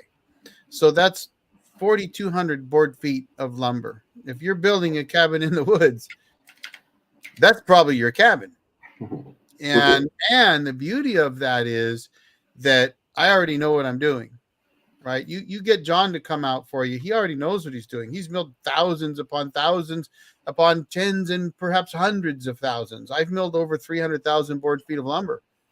And I've got lots of structures that have been built with my lumber. And I have customers that have called me back as many as 12 times to mill for them. So you're getting more than a guy with a sawmill, right? You're getting somebody that's produced tons and tons of lumber, that knows what they're doing, that can read the log. And when you say, oh, I hadn't thought about it, but I could really use a 4x12 beam, well, then I could look at the logs that you have and make the better suggestion as to what log to get that beam out of. And so if you're only looking at it as I'm going to build a cabin, a single structure, I don't know that I'm going to do more than that. It may be better to bring out a guy like John to do that milling for you at least that first time, because you're going to learn a ton and you're going to work really hard. But you may come away from that either with, I'm buying a sawmill tomorrow, or I can wait before I get that sawmill. I'm going to tell you exactly the same thing John did. If somebody comes to me and asks me that question, I always come back with, do you really want a sawmill? Because I love having a sawmill. Don't get me wrong. And I know John does. We love our sawmills, and I would never do without it. But I know a lot of people that bought sawmills that used them a few times and then they sat, and 10 years later they sold them. So you got to be honest with yourself. Now, if you're going to be honest with yourself and you said, I want, and I'm going to move this back up. Hang on. Let me move this back up to the original question, so everybody knows what we're talking about. If you're like I was, I started out with a chainsaw mill and then decided that wasn't good enough, and I moved to a bandsaw mill. Before I started getting older and realizing that my teenage sons were growing up and leaving and I was getting rid of my free labor, that little LT10 Wood-Mizer milled a boatload of lumber. And that's equivalent to kind of their LX25 today. The small Hudson mills, the small Woodland mills, I think there's Timber King, Baker, they all make small mills. And I would just tell you that you want to look at those mills, the Wood-Mizer LX25, LX50, the Hudson mills, all these name companies. Don't go to a Harbor Freight or an off-name brand. And also look for who's local to you, because just like a tractor, you want your support base to be fairly close if possible, right? If Wood-Mizer's 1,000 miles away, I mean, I love Wood-Mizer. I do believe they make the best mills out there. I think Baker might give them a run for their money sometimes, or maybe Timber King, but Wood-Mizer is kind of like the Cadillac when it comes to these sawmills, especially the big LT40, LT50, LT70s. These are monsters. And the LT35 is a great mill. But if you don't need it, you could look at those smaller ones, and you may get all the milling you need done, but those are on the ground. So now you got to move logs to the mill, you got to move the lumber off the mill, etc. And they are limited, right? The LX25 is probably limited to a 24-inch log, and it's probably 14 feet long, and it can mill like 10 feet or something, right? You just got to go. It's limited to how strong your back is too. Yeah. Obviously, Oh, yeah. And once you put it on a trailer, which is fantastic, there's two problems that you get with putting it on a trailer. Let me see if if John can nail those only two problems you're going to run into right away immediately, what are they, John? The only two problems putting it on a trailer, getting your log up there and getting it. Now you got to level it, right? You got to So he's square that close. trailer. He's close. Getting the log up's number one. You got to get a lot. If you it's don't gotta have go uphill. hydraulics, you're going to need a tractor. But the other thing that you're going to have happen that John knows, I'm kind of throwing him under the bus here though, but he knows this, is your neighbor's going to find out. Yeah. Well, and that's so they're going to say, "Can you bring your sawmill over to my house?" And then you're going to have a business. Right. So if you're getting one to build your cabin, then yeah, just get on Wood-Miser's page and see where the closest sawmill is. Get on Wood-Miser, search by state. You'll find the closest sawyer to you, and hire him and have him come over and mill up your logs. If you want to, if you think you want to learn how to do it and you want to buy your own mill still just to do it and have it for your own, then go. I always tell people, go to a sawyer.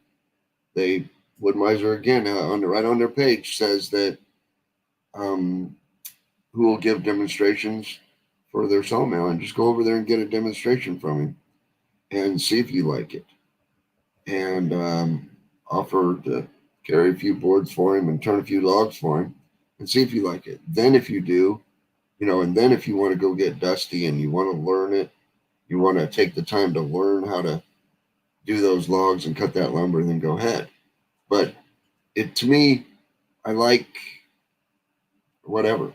I like the law. I like being an electrician. I like having power in my sawmill shed. There you go. I like having power in my sawmill shed, but I don't want to learn how to run all the wires and whether it's 220 or whether it's solar powered or what the volts or amps are. You know what I mean? I don't want to learn any of that stuff. I don't want to take the time to do it. I like having power, but I don't want to figure all that stuff out. So I'm going to hire an electrician. Yeah, I'm going to hire an electrician. It's. Hi, Jen. By the way, nice simple. to see you. I don't recognize you. You must be one of John's. Are you one of John's? Jen? Yeah, Jen. I was on the Jen Hardy show. She has a live. Oh, gotcha. Okay. I was on her live podcast. Oh, right on. Well, nice to meet you, Jen. I don't think we've met. Month. I'm Eric. So I'm going to tell you on Tuesday, my Tuesday video, which hopefully you still watch because I'm giving it all away now. But that's the approach I take. First is, if you're not sure or you want to learn or you only have one project, hiring somebody to come in would be great. Now, I would tell you, if you're thinking of doing that, get on forestryforum.com. If you're thinking of buying one, get on forestryforum.com. If you want to learn about running them, get on forestryforum.com. And I'm not affiliated with them, but that's where I learned, where I cut my teeth. All my original threads are still there. I will tell you that I look at sawmills in a few different classes. So I look at them as the under $5,000 class. That's your LX models, a lot of your Hudson products, a lot of those guys, small mills on the ground, very, very simple, all manual, great to run. Loved my LT10. I actually wish I still had it. There was just something about pushing it down the log I actually enjoyed. I know I'm a sick human being, right? Nope. But yeah, it's the feel. It's the feel. I ran that Norwood, whatever, 2000 or whatever, and man, it's the feel. You can feel the blade, or you can feel the mill going on the 35 too, because you're walking right there. But man, when you're manual, you can feel that blade going through there. You have so much more feel. Yeah, and absolutely. It is a great feeling. Yep. Now, if you like lumber, right? If you like making it, you want making sawdust. Right. Now, Andy. If you don't like electricity, then getting shocked is not very much fun. Right. Yeah. So Andy from Southern Adirondack Outdoors and Michael Wilson were in the chat. I don't know if you guys are still there. Let us know. But let me see what I got. Okay. Just checking chats here. Both of those guys run a mill that I highly recommend in the next category, which is your $5,000 to $10,000 range. Now it might be pushing that. I'm not sure. So I'm hoping Andy or Michael can come in and give me an idea what those run. But that's your Wood-Miser LT15. And the Wood-Miser LT15 is capable of putting out as much board feet per hour as either my mill or John's is, believe it or not. And yet it's an all manual mill that starts on the ground, but you can get it on a trailer package. So you can absolutely get these mills. And I know Hudson makes them in that category. I'm sure the others do, in that $5,000 to $10,000, $12,000 range. Those are great mills as well. And maybe if you're not really looking at it as a mobile business, though you can use those mobile on the trailer. But if you look at Southern Adirondack Outdoors or Wilson Forest Lands, they both run those LT15s on the ground, and they mill a ton of lumber with those. And I believe they both sell lumber. I know Michael has. I think Andy and Paul do too. And then Tim and Rick France from Two Brothers Outdoors, they run Hudson mills. And I know that Tim's new mill's probably in that range as well, above the 5K mark, right?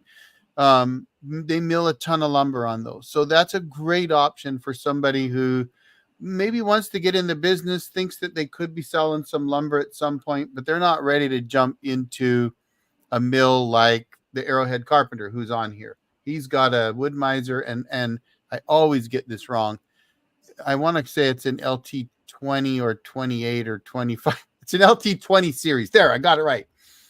It's an all manual mill like John's. Actually, yeah, I think it's more similar to yours than mine, right? But it's all manual. And although I think it may be the head's motorized, but it doesn't have hydraulics. Any recent alien sightings? Hey, out at my place, maybe. But I don't know. There's a story out there. But and that mill kind of bridges the gap between the LT15 and the LT35. No hydraulics, but it's a great mill. You can really produce a lot of lumber on that. And so if you can't afford LT40 or LT35, the hydraulic mills, you can get those mills around 20 grand, I think. Very, very capable mills. But again, you got to get your logs up on the mill deck. Now, they have winches that can winch them up the ramps. Personally, I like having a grapple on my sawmill. I used to use forks. Now it's a grapple. Pick the log up, boom, set her down, done. And if you get good at it, you can do it. And then, of course, getting the lumber off. Having forks helps with that, because then you can just slide your forks right up there and away you go. If you're getting up there in years and you've got back trouble like me, then hydraulics can't be beat. And the LT35 not only has all of that and then some, but it's a great, and I hate to say this, but in my opinion, John, sorry, it's a great entry-level mill into the hydraulic business class mills. It's not quite as heavy or heavily built as the LT40, LT50, LT70s are, but it's an excellent mill. And I know lots of guys that have milled hundreds of thousands of board feet of lumber on those LT35s. Full hydraulics, computerized set works, motorized, you name it. It almost makes your coffee. Those are great mills, and those are around your $30,000 mill. But personally, if I'm going to do that, I'm going to jump right to the LT40. And the reason is if I'm getting that mill, I'm probably going to be tackling bigger logs. I'm probably going to start getting paid to mill for somebody else. And from my perspective, the LT40 is just so much heavier that it's going to take the abuse more and longer. And I know guys that have milled literally millions of board feet on LT40s and above. So that's kind of my spiel. I'm not even going to go into the bigger mills because, frankly, then you really need to go spend some time on them. But if you're not looking to do it for a business and you need hydraulics, LT35 all day long. You don't need to spend the money for the LT40 if you don't think you're going to be dragging it all over the countryside and milling up 1 million board feet of lumber. But right. Beyond that, well, so I look at the LT40 as more of the production. You know what I mean? You want to knock out some pine, and you want to do that quickly. Get you an LT40. You know what I mean? But if you want to run a nice small business and you got some high dollar walnut logs, your LT35 is going to make you just as much money as producing a million board feet of pine. And they're close. Some high quality walnut. They're close in production. Your max rate production isn't much less than the LT40 either. No, right. But it is the entry level You know what I mean? Hydraulic mill. Mm-hmm. And there's no doubt about that. Yeah. Jim's And Michael Jim Wilson and, popped in that 6,200 for an LT15 start. They're like his. yep, So yep. thank you, Michael. Appreciate that. Yeah. So that's you're looking at a sawmill. That's kind of the breakdown, really. There's another one from Michael. Sell a little bit of lumber. It was ready to get. If I was ready to get into selling lumber, I'd want a bigger one. Yep. Yeah, I agree. It's kind of that, not quite the bridging the gap with an LT35, but it's a super capable mill. And I watched Woodmiser's shootout years ago. This was probably back around 2010. I watched them do 900 board feet in an hour on an LT15. Hey, you bet. Absolutely.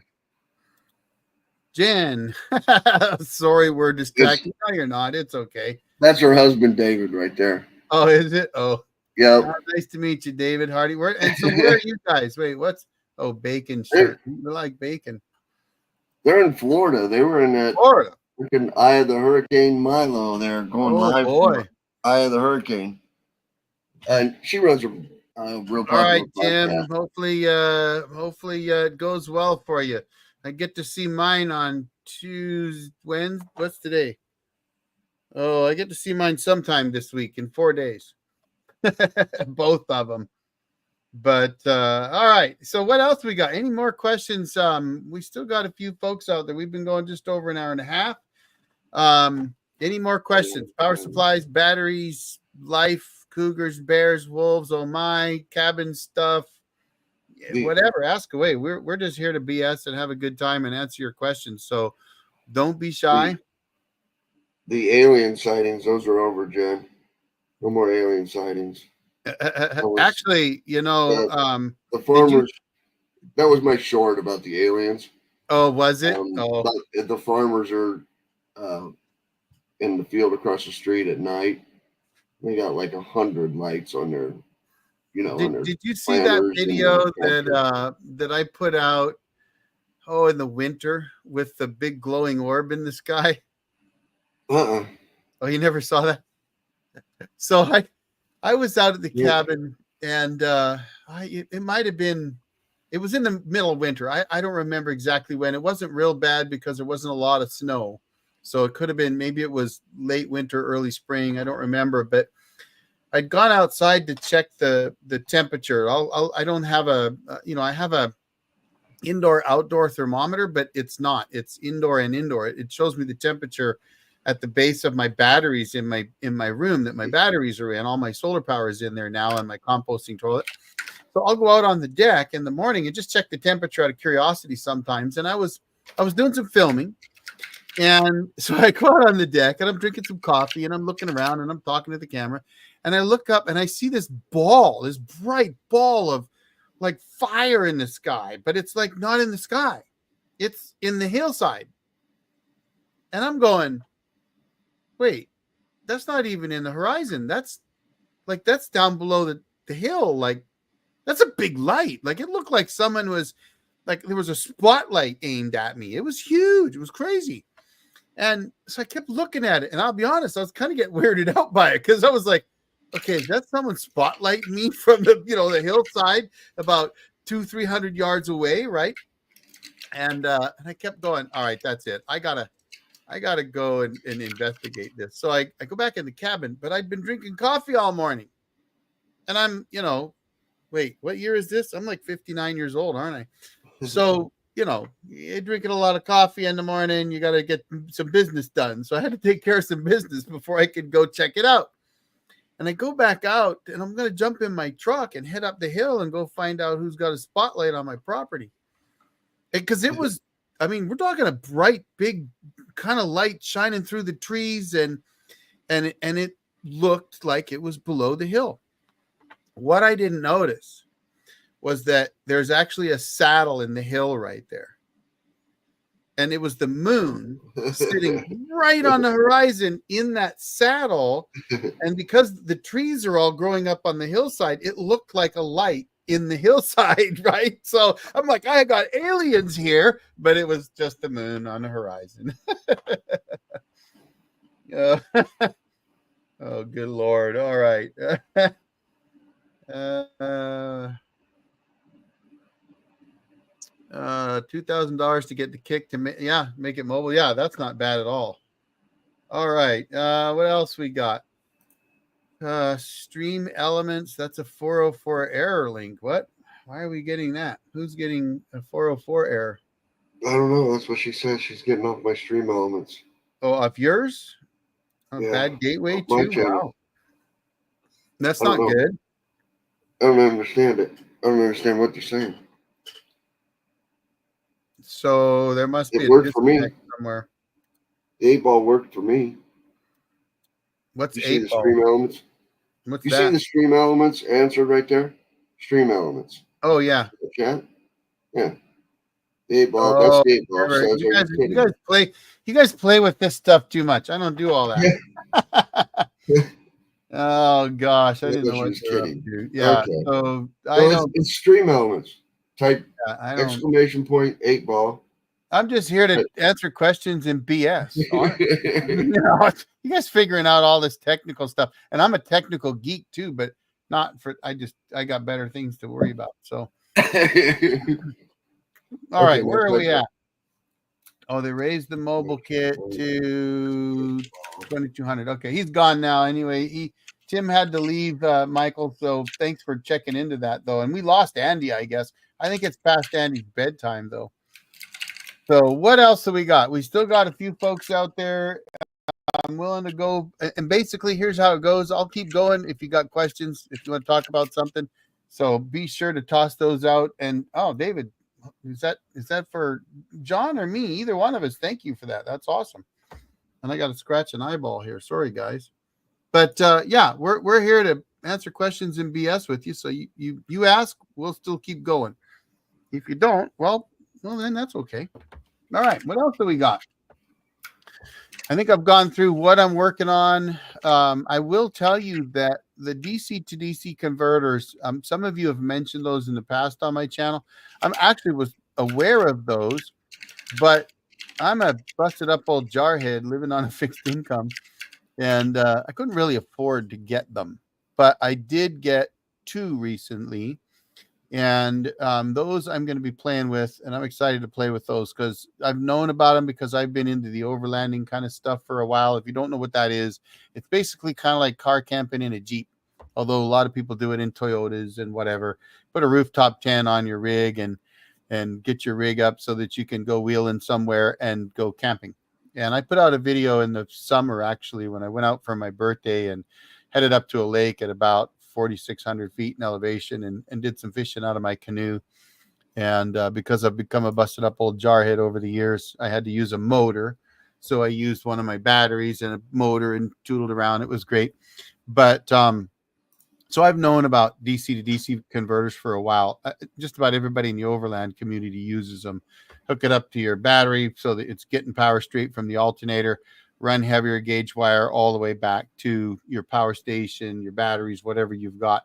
A lot of these guys use, like Red Arc and stuff like that, and build kind of like do-it-yourself solar systems in their vehicles. It's pretty amazing what they do. And I just didn't have one. Couldn't afford it. And they're actually not too expensive. I was surprised to see that. I've got a Redodo, although I think they say they call it Redodio. It's a 400 watt unit, I think, and they run about $160. So that's actually not too bad. So we'll be playing with those. Definitely going to be doing a lot more off-grid stuff.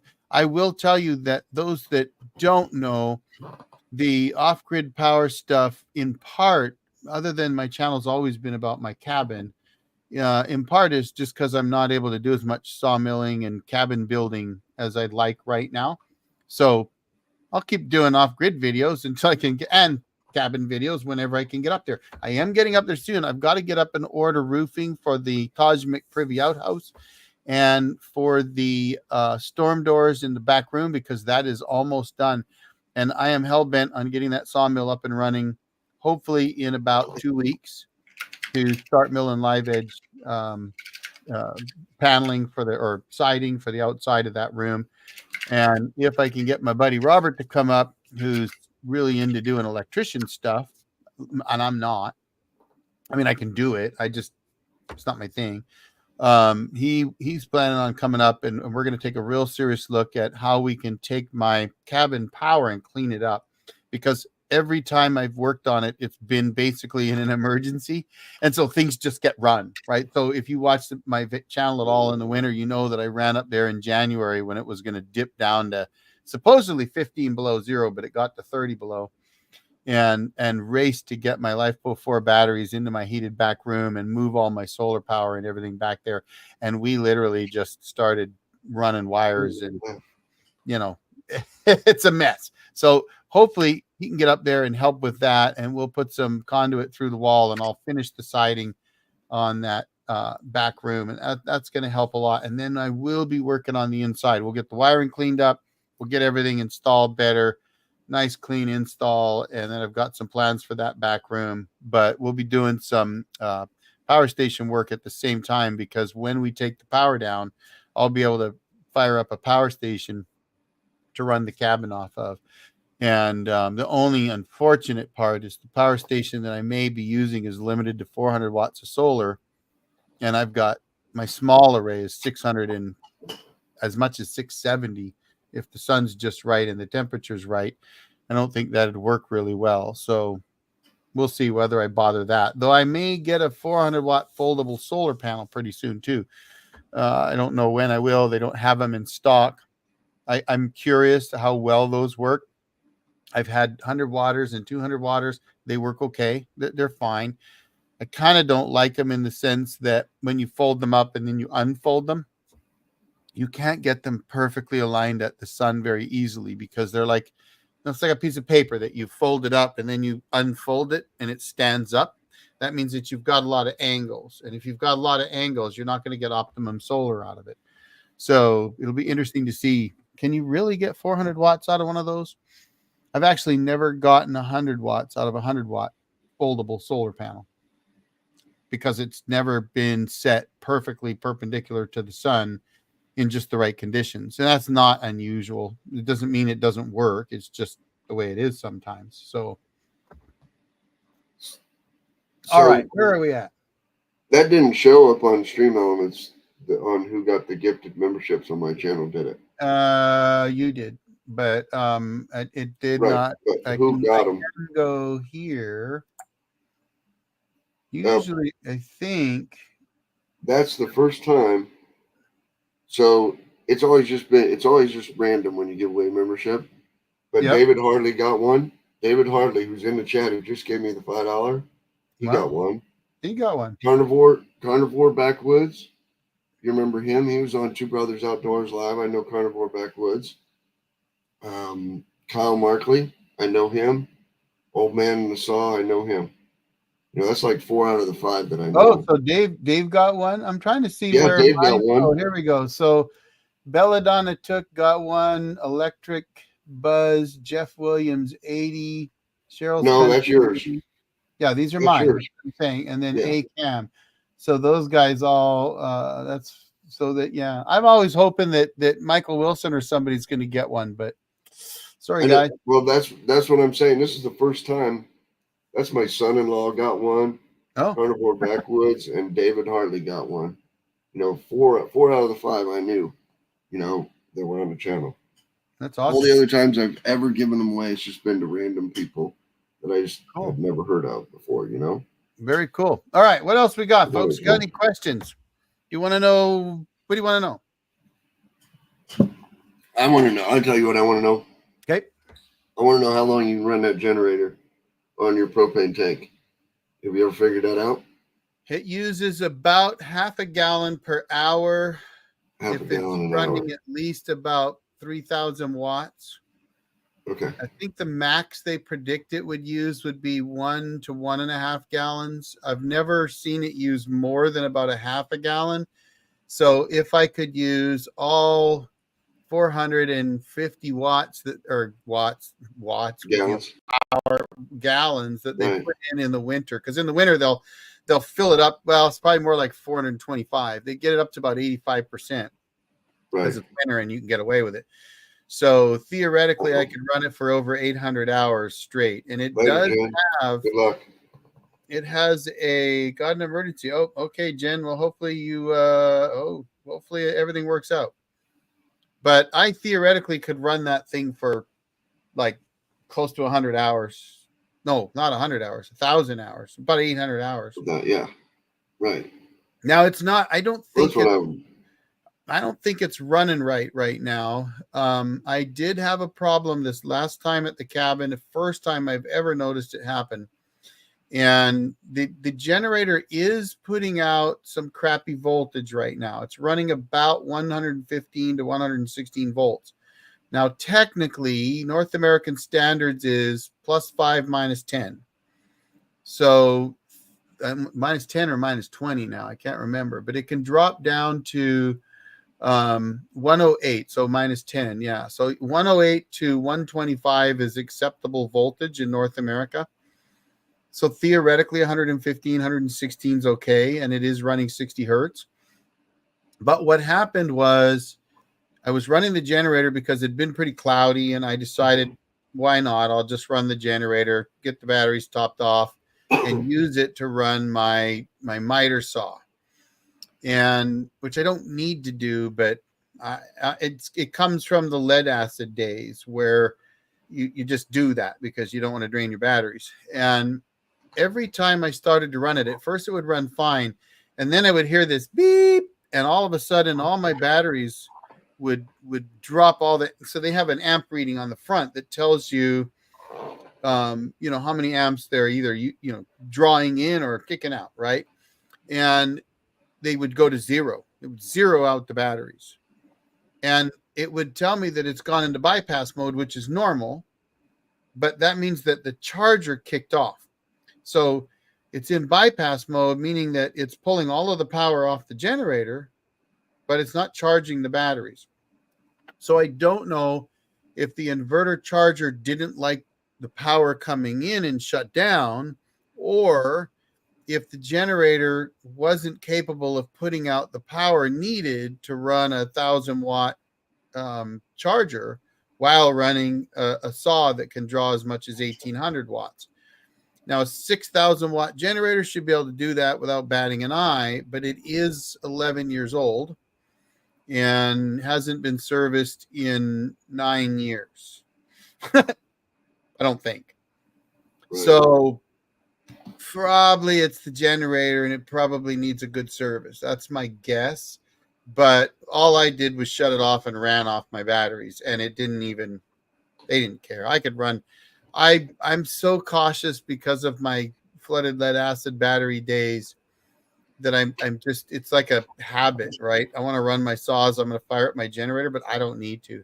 So I need to get Generac out and do a service. I don't know if I'm going to do it before the snow flies. So I don't know if I'll get them out there because the snow's starting to fly now.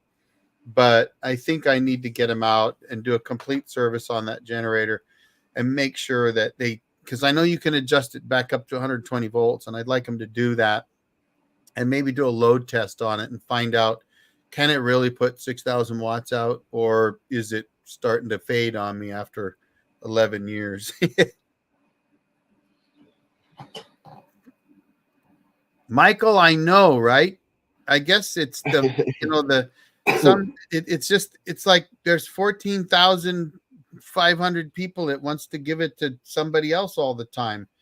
I can't imagine what it'd be like. You'd need to give away 100 for us to even have a hope to get one on your channel. And if those of you don't know, Michael Wilson and I, we've been chatting back and forth for probably 3 years now. I don't even know. He actually lives down by where I was born.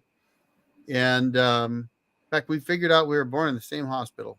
He's a little younger than me, but good guy. And we talk about getting together all the time. his channel's blown up on him, so he's super busy these days. So I don't know if I'm ever going to con him into coming out and falling trees for this busted up old jarhead, but I'm trying. I am trying, and I'm hoping someday to get him up here. I might have to go down there first, though. We'll see. I threatened to bring my sawmill down there, but he doesn't want me to do that because then he'd want to buy one, and they're expensive. So, but so yeah, we've been bantering back and forth a little while now. I remember when I don't think you'd had your channel for more than a year. Your sawmill was still bright and shiny orange, and you were running your mill, and somehow I don't even remember how I found out about you. I just, you know how it is. You run a channel, you research and stuff, you find somebody. And I think I looked at your channel and watched you running your mill, and I thought, wait a minute, that looks an awful lot like Southern Oregon. And gee whiz, that's true. So anyway, any other questions, folks? We're bumping up against 7:30. That's just about 2 hours, which is generally about what I do when I do these lives. We still got 11 of you out there. So is it going to be Bourbon 30, or do you got some questions? I got a comment here that I want to, let's have a look at this comment. Brand new comment. Anchor F3800 has two XD60 solar inputs that can take 1200 watts each. That's 24 volts. 100 amp hour batteries can deliver 1200 watts to one input.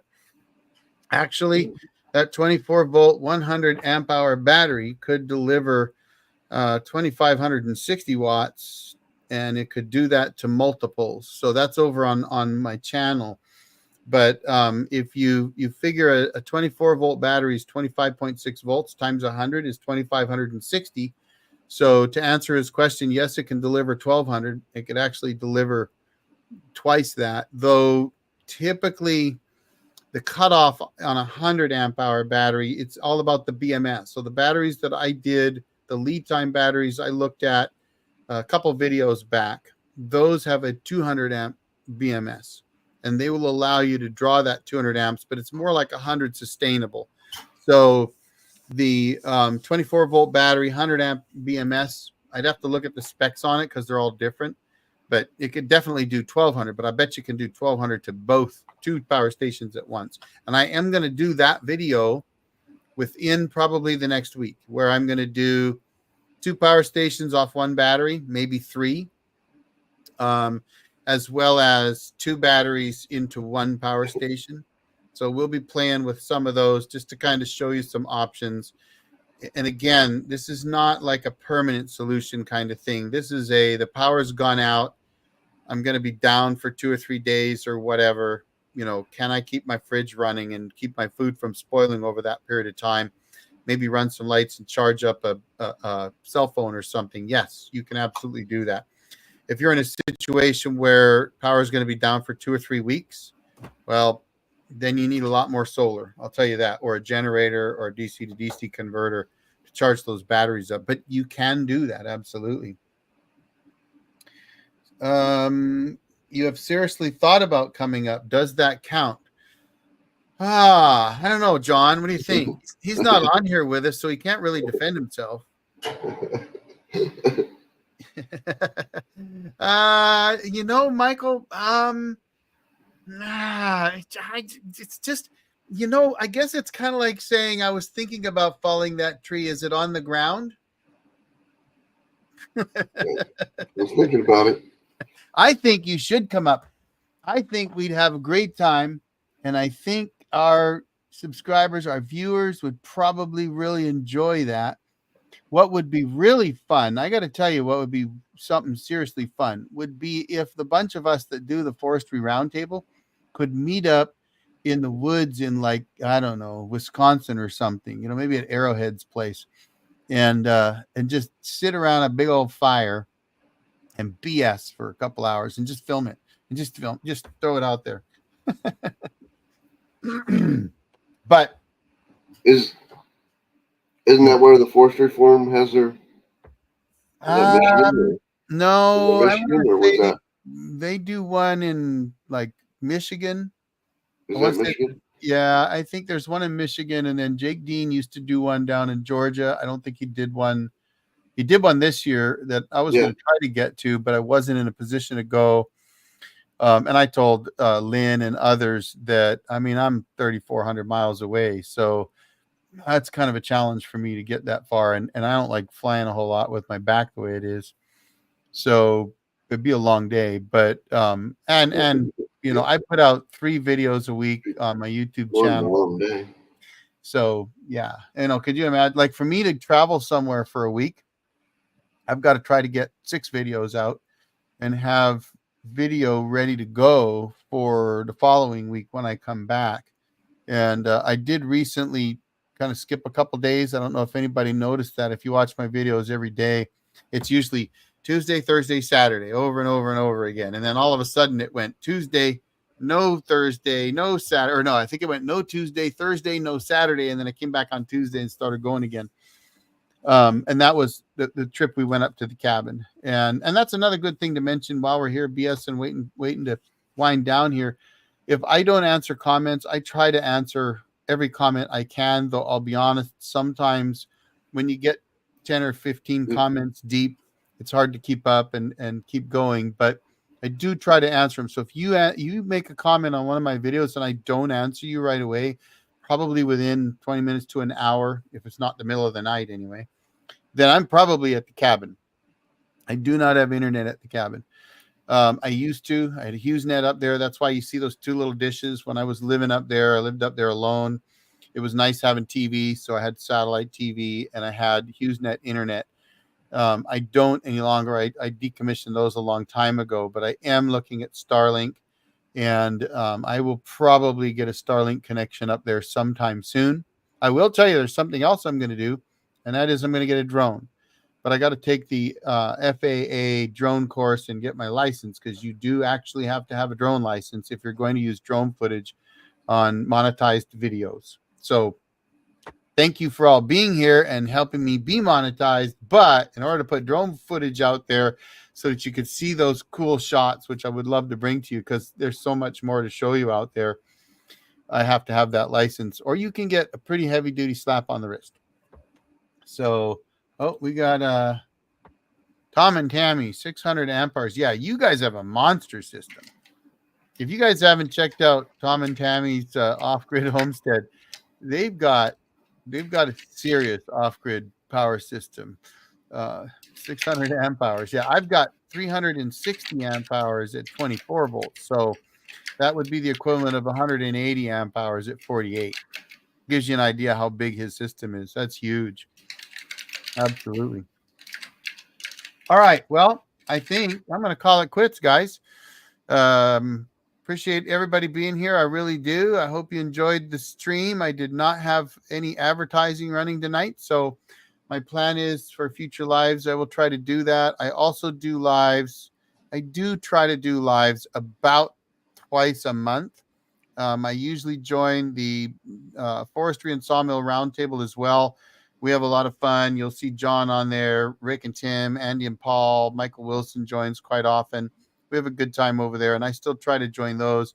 My biggest issue with lives, though, is that my time at my cabin is usually on the weekends. I no longer live there full time, but I'm usually gone either a Thursday or Friday through till Sunday. And so if I'm up there during the weekends, when I would normally do a live, then of course I can't. The other thing is I've been doing lives on Sundays at 5:30 because of some polls I did a year or two ago, where those were the times that people preferred the most. So that's why I do them. If you've got a time that works better for you, drop a comment in one of my live videos or one of my polls. Let me know. I'm absolutely willing to look at some other times. I think there's some great opportunity during the week because I am retired. So, and I need to do another member live, John. I got to think about when I can. My biggest issue right now is I'm going to have to try to put 4 videos out next week. So if you watch my videos, there should be a Tuesday, Wednesday, Thursday, Saturday.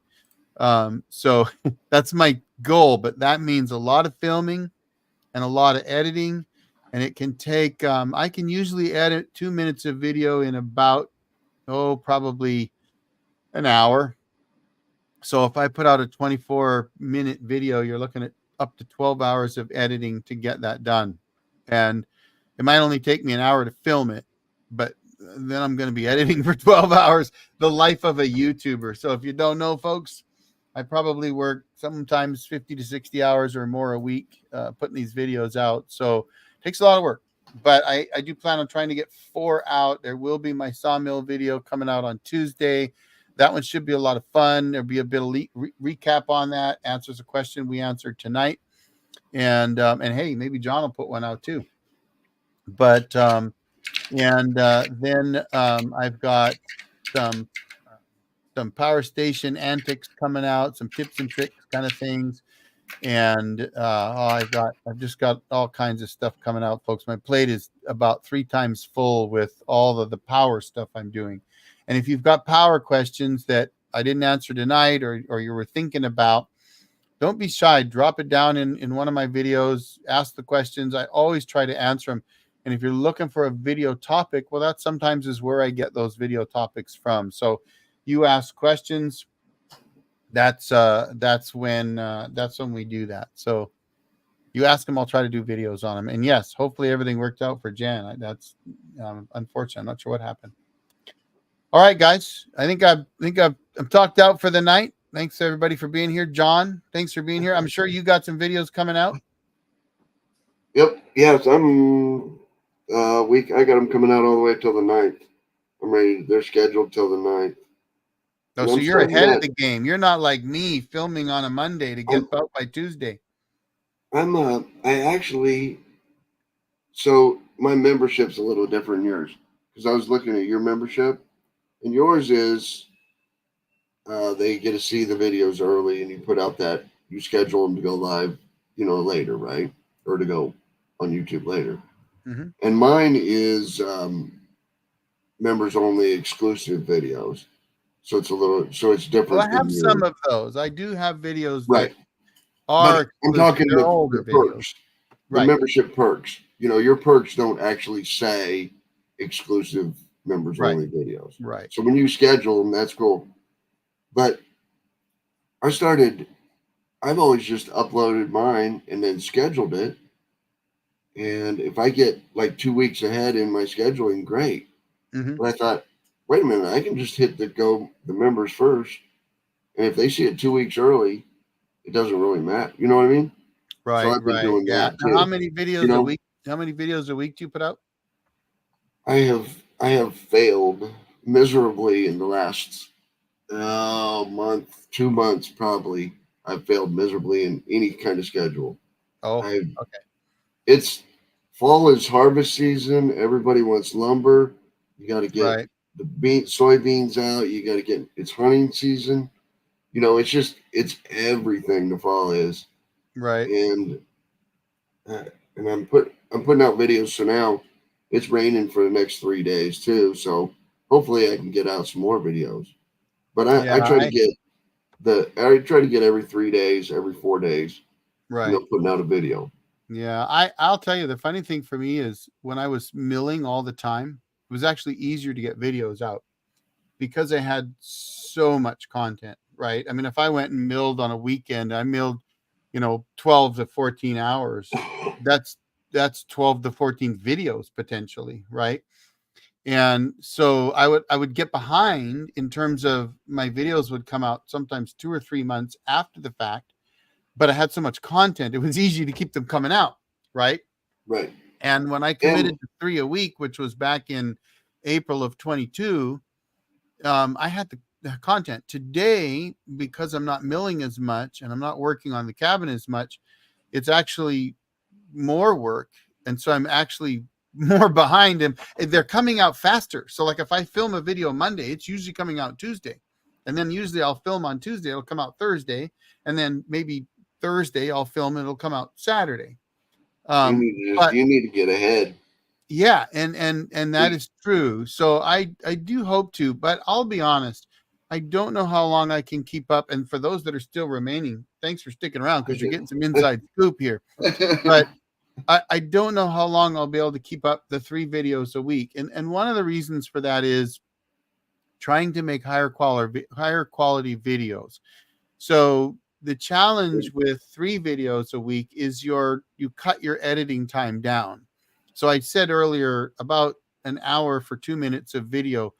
Sometimes that turns into, about 8 hours for 24 minutes of video. And it depends on how well I do my recording. And I'll be honest with you, I record my videos exactly like what you're seeing right now. There's very little difference to when I'm recording a video and when I'm doing a live. The only difference is with a live, I can't edit out long pauses or, breaks in thought, or, I mess up a word or something and I decide I'm going to edit it out. Right.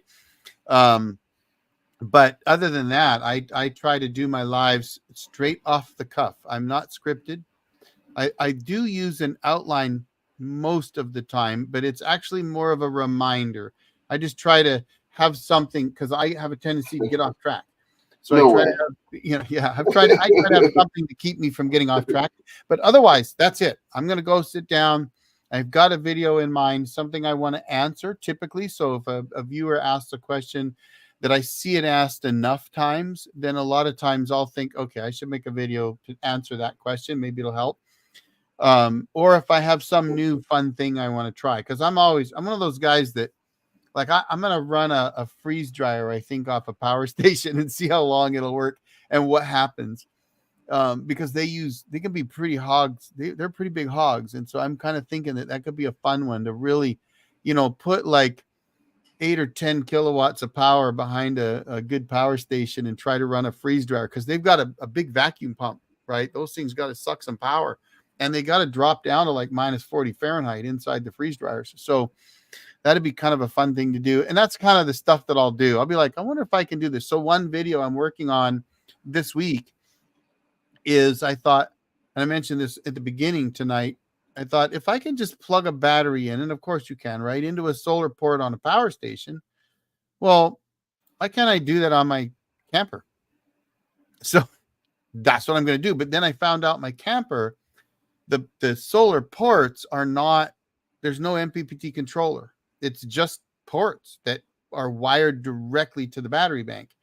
So I've got to put something in line between the battery and the battery bank of the Arctic Fox camper. So that's where the DC to DC charger is going to come in. I'm going to plug in a LiFePO4 battery into a DC charger that's designed to hook up to your car battery with the alternator running, and then plug that into those solar ports to charge up that battery bank.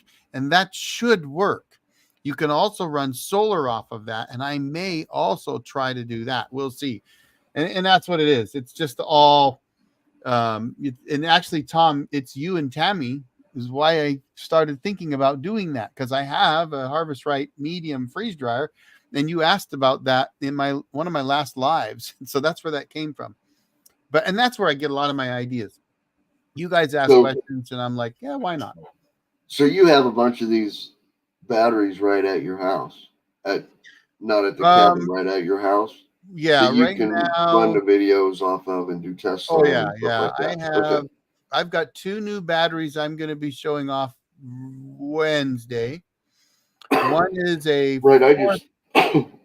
I was just under the impression they were all at the cabin and you had to go do all your filming there. You know what I mean? No.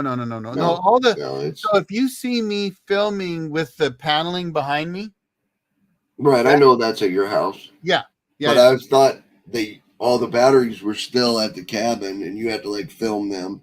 And then, you know what I mean? Yeah. No, I have at the cabin. I've got 9,200 watt hours. So that's three big batteries. And those are in that back room that I just put the storm door entrance on. Right. But there's a video where they were all out there on the front porch, I probably have done some videos up there with them. Yeah. But down here, I've got 2, 3, 4, 5, 6. Okay. 7. I think I've got 7 LiFePO4 batteries here, either in the shop or in my garage. And I've actually got 6 or 7 power stations here.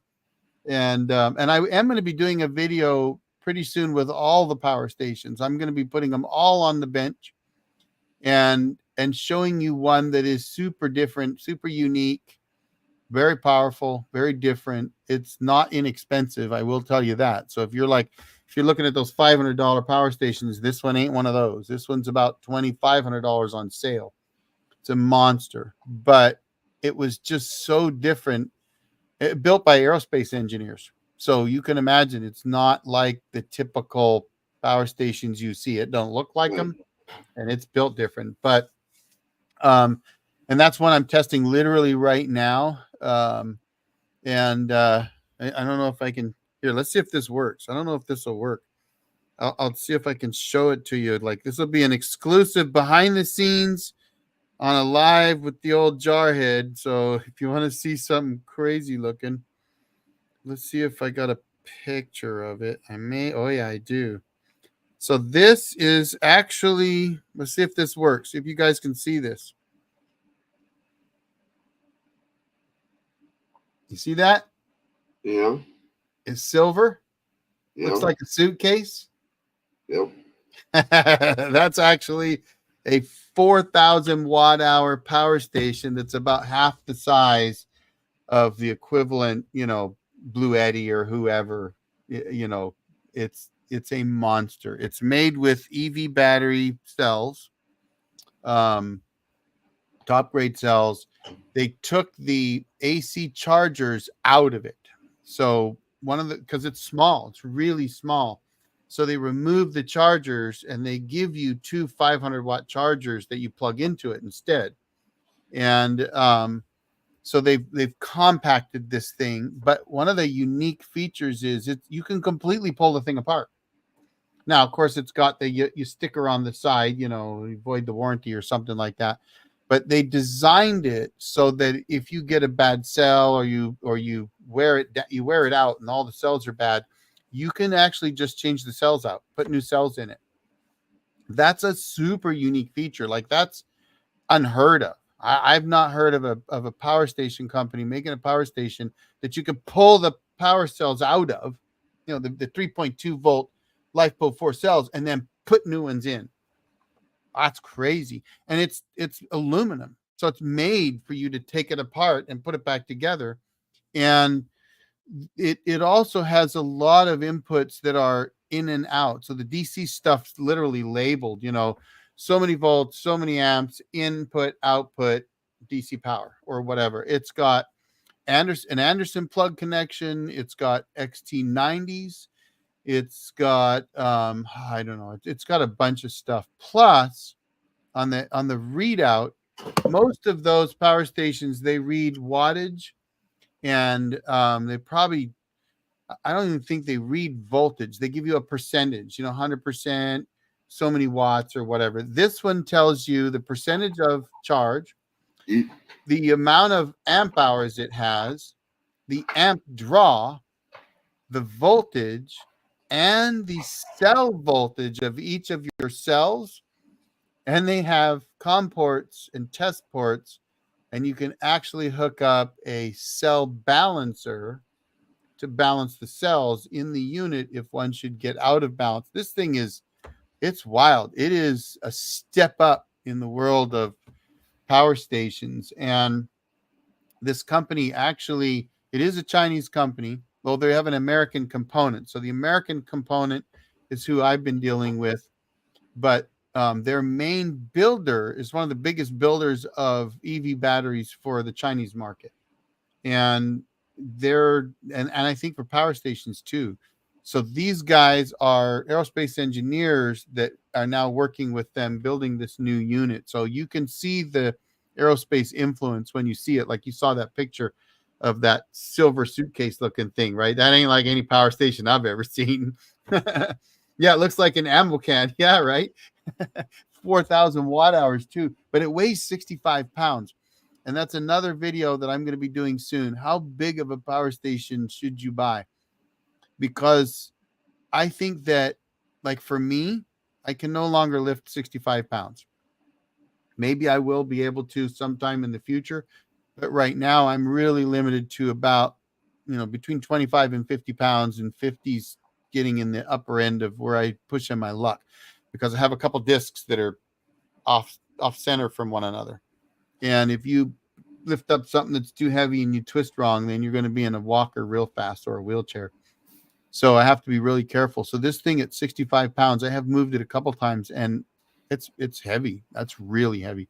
So I've been thinking about that. What's that? It's your car, a dolly, washing machine dolly. Yeah, I mean, and that's the one thing about this unit. It is different, is that it's actually built in mind. Size and space was a big factor because they know a lot of the off-roading community in the overland side of things, the camping side, right? They are building in and getting bigger and bigger power systems in their rigs, and having a power system like in say an off-road van that has air conditioning, having a power system that could run that air conditioner, run your refrigerator and all your electronics while you're out wheeling, that's kind of a big deal. But it can't be big. It's a little bit heavy, sure, but it can't be big. It's got to be something that's small enough that you can tuck behind a wheel well or something and bolt it down. What's that? Put it on if you just put it on a washing machine dolly, you'd be fine wheeling it around. Yeah. So what I did, I'll show you what I did. You ready for this? Let's see if we can make one more picture work here for you. So you're gonna give away all the secrets of this video, or you're just gonna? Yeah, why not? I mean, there's only like a dozen people watching now, anyways. I mean, you guys that are watching, I have no problem giving away insider secrets, to be honest with you, because I'm an open book. I tell everybody, you can ask me any question you want. You see that? No, well, I can't tell what you did to it. You see a red thing? Yeah. So what that is that's a tool, like a toolbox cart thing. Oh, okay. So put the power station on top and then load up some batteries underneath it. So I'm gonna put about 8 kilowatts of batteries underneath it. Wow. And then run those into that power station and run that freeze dryer for Tom and Tammy's off grid. And that, that'll give it about 10 kilowatts. That's a lot of power. I mean, it's not enough to run my house, but all right, folks, you just got a whole bunch of insider scoop. Thank you, John, for coming out, and Michael and Andy, who was here for a while, Tom and Tammy, Arrowhead. Holy cow, there's so many. Lisa, was it Jen Hardy show. I've never heard of you, but I'm glad you joined us. Maybe I'll get a chance to check you out one of these days. Hopefully whatever caused you to have to run to the hospital has worked out and it'll be okay. Let's see, who else did we have on? We lost Michael Wilson. I mentioned Michael. We had a lot of solar power guys. I think they all left when I started talking sawmilling, but gosh, we had several here. Cody Raymer, he left. Sawbucks was here. Jalapa. Let's see, we had some others here. James Tarpley. So anyway, a whole bunch of folks, guys. Hey, thanks everybody for being here. And again, thank you, John, for coming out. Probably see you on the next forestry roundtable. So I'm going to call it good and go down and relax for an hour or so before it's my bedtime, because I get up around 4:30 in the morning. Third Saturday. So you just got like a week, the 16th, I think, this month. Is it Saturday? Okay. Yep. I won't be here, so I won't make that one. Come on. That's filming weekend. Sorry. I don't have Starlink yet. My channel's not big enough to afford to pay for Starlink yet. Oh yeah, we're getting there though. We're getting there. We're pretty soon. So thank you everybody for watching, because that's what's going to get me Starlink, and I'm going to get Starlink and bring you lives from the cabin one of these days. So, all right, folks. Thanks, John. I'm going to call it night. Thank you. Later.